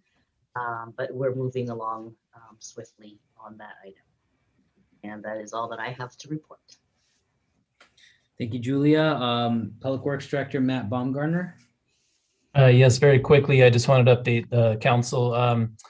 Probably towards the end of March, very beginning of April, over a 2-day period, we were going to be installing and planting 72 trees along Glen Oaks between Harding and Hubbard. So we'll be starting that first phase of planting trees in Glen Oaks, and should be wrapping that up very beginning of April. So I just wanted to give that update.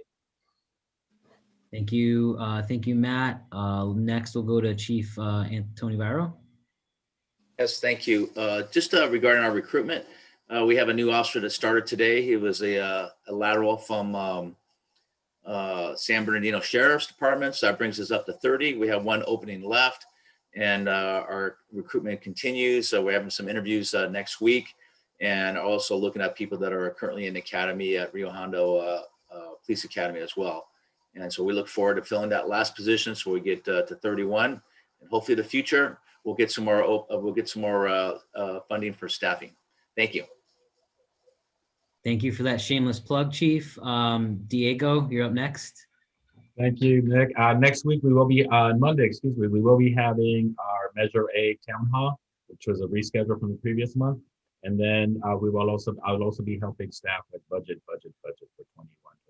That's all. Thank you. Tim, last but not least. Thank you, Nick. Last week, the Planning and Preservation Commission held its regular March meeting, and it had one item. We had Matt Baumgartner, our Public Works Director, present an item for the city to adopt updated special flood hazard areas as determined by FEMA, so that the city can continue to participate in the National Flood Insurance Program. These are all good things. And that item will ultimately come before the City Council for final approval of an ordinance in the next several weeks. Thank you. The last item is just a heads up on some upcoming public meetings later this month and early in April. Look out for some public meetings related to not only the parking management master plan, but the first public meeting related to the housing element update. Thank you. Thank you, Tim. I just have two quick updates. One, later on this week, I will provide an update to City Council with some additional details on staffing and recruitment plan for the soon-to-be vacant community development director. I'll get that out later on this week for council's information. And I do want to thank Tim for all of the last few years. I don't want to get his, actually, we should keep piling it on because maybe his head will get so big he won't be able to fit out of his office. He'll have to stay here a little longer. But I'll wait till Thursday to pile it on. And then lastly, just want to, say happy St. Patrick's Day to everyone on Wednesday.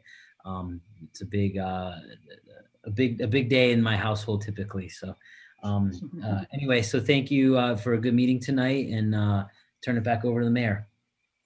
Thank you very much.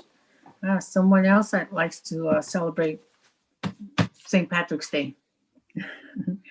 At this time, we're at general city council comments, board member comments, and liaison updates, and I'll start with Council Member Pacheco. Thank you, Mayor. Again, Mr. Howe, thank you for your service. You will be sorely missed. And something that I'm going to shamelessly plug, hopefully you can bend Amazon's ear about being okay with unions. Collective bargaining is good. So hopefully Amazon can see the light there. Secondly, I want to give major props to the Queen Bee, Beyonce Knowles, who last night became the most decorated female artist in Grammy history. She has so many Grammys now, it's hard to keep track. So congratulations to Beyonce. I also want to give a little bit of a shout out to our newest boutique fashion store here, Hypebeast Kicks. While I was not able to make the photo op of the ribbon cutting ceremony, I was able to arrive a bit later to a very long line of eager customers. And what really stood out to me, besides being a small business opening during the pandemic, which is already quite a feat, is their ethos and perspective of empowering young fashionistas and really bringing a certain level of designer high fashion to San Fernando. So often, we have to go out to Fairfax or Bev Center to get, some J's or some Dunks. And I just give so much respect to bringing that ethos here to our downtown on Maclay. So, major props out to Hypebeast Kicks as well. And I just want to, again, thank staff for all their hard work, and my colleagues and all the ad hocs that met behind the scenes. You all are doing such important work, and from my heart, thank you so much. And I will conclude my comments there. Thank you, Mayor. Thank you. Councilmember Rodriguez. Thank you, Madam Mayor. We'll be meeting with the mural ad hoc and the homelessness ad hoc this week, so I'll have those updates next week. I wanted to just say, a lot of our departments are doing active recruitment and hiring right now. And I just want to mention that I think it's really important that we're actively recruiting applicants, especially from, people who aren't maybe traditionally represented in each of the fields that you all represent here today, specifically women and people of color. I don't know if there is any specific strategy or policy statement about how we're advancing that in the city. So perhaps it's something we can bring back, Nick, getting a profile of where we are as a city in representation and how we can improve, because, here's a ton of opportunities where we can increase representation. And, we always talk about building the pipeline from within the city. We should really talk about that and not miss these really awesome opportunities to advance that work.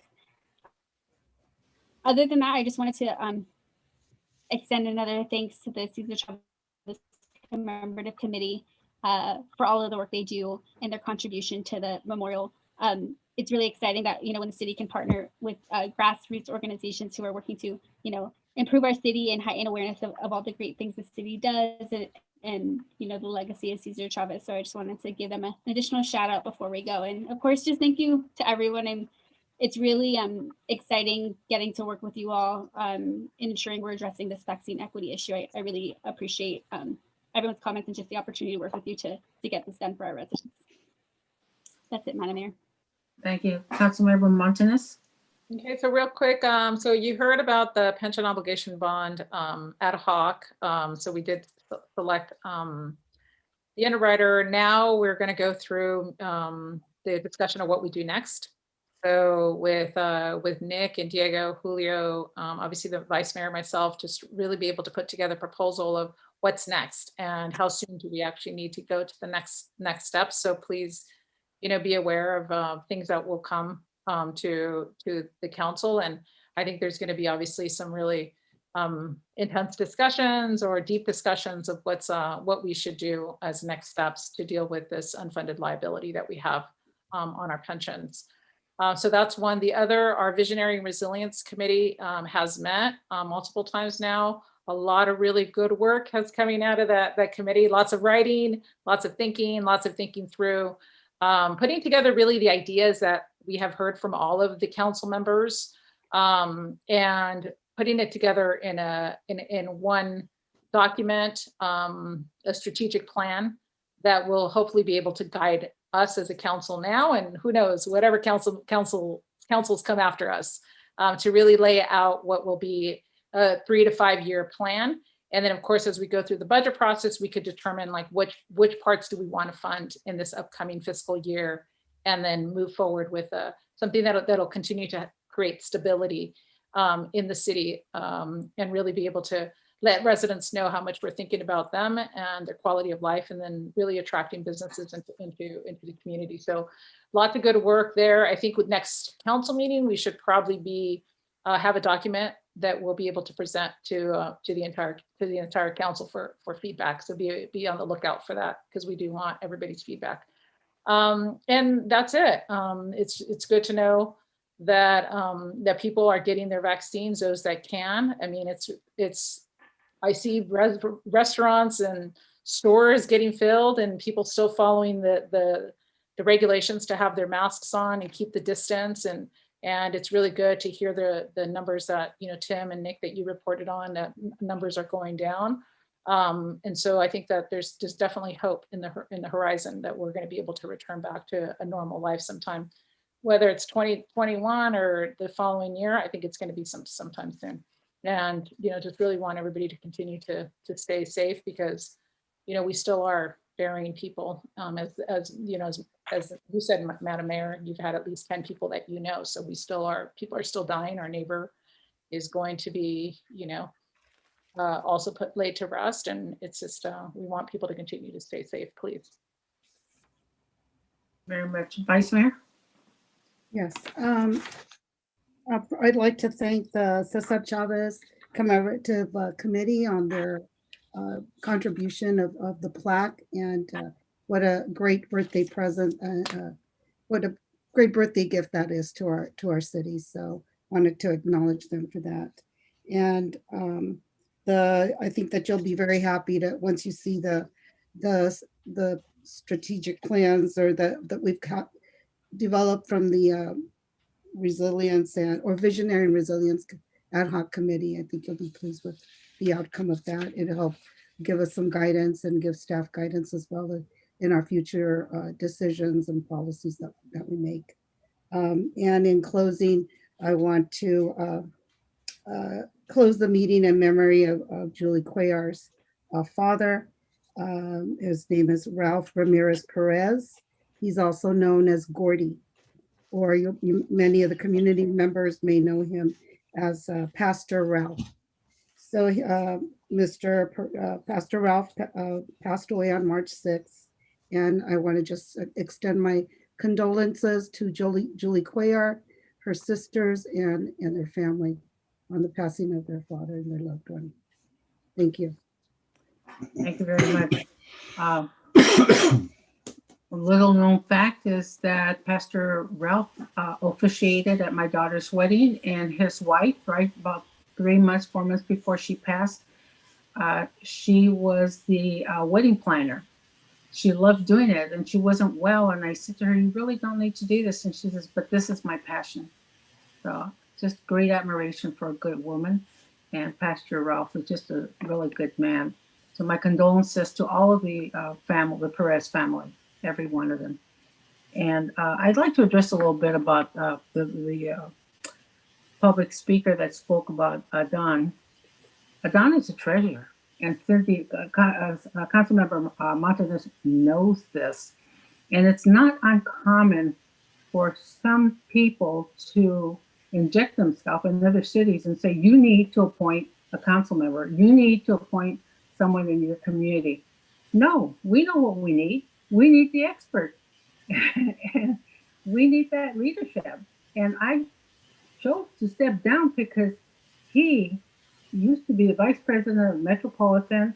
He's outstanding. He's going to provide great service to our city. We have a meeting scheduled with him on March 25th. You know, very responsive, very responsible. And I'm not interested in hearing anyone tell us who we should appoint. Not at all from another city. I have no interest in that. Why would we give up that kind of expertise? We would be foolish to do that. But I almost found those remarks offensive, to tell you the truth. Obviously, because I'm telling you. So with that, it breaks my heart because he's just a good man, and I want to thank you, Mary. Adjourn this meeting in memory of Ralph for us, and the meeting is adjourned. Thank you very much. Yeah, maybe really a good man. So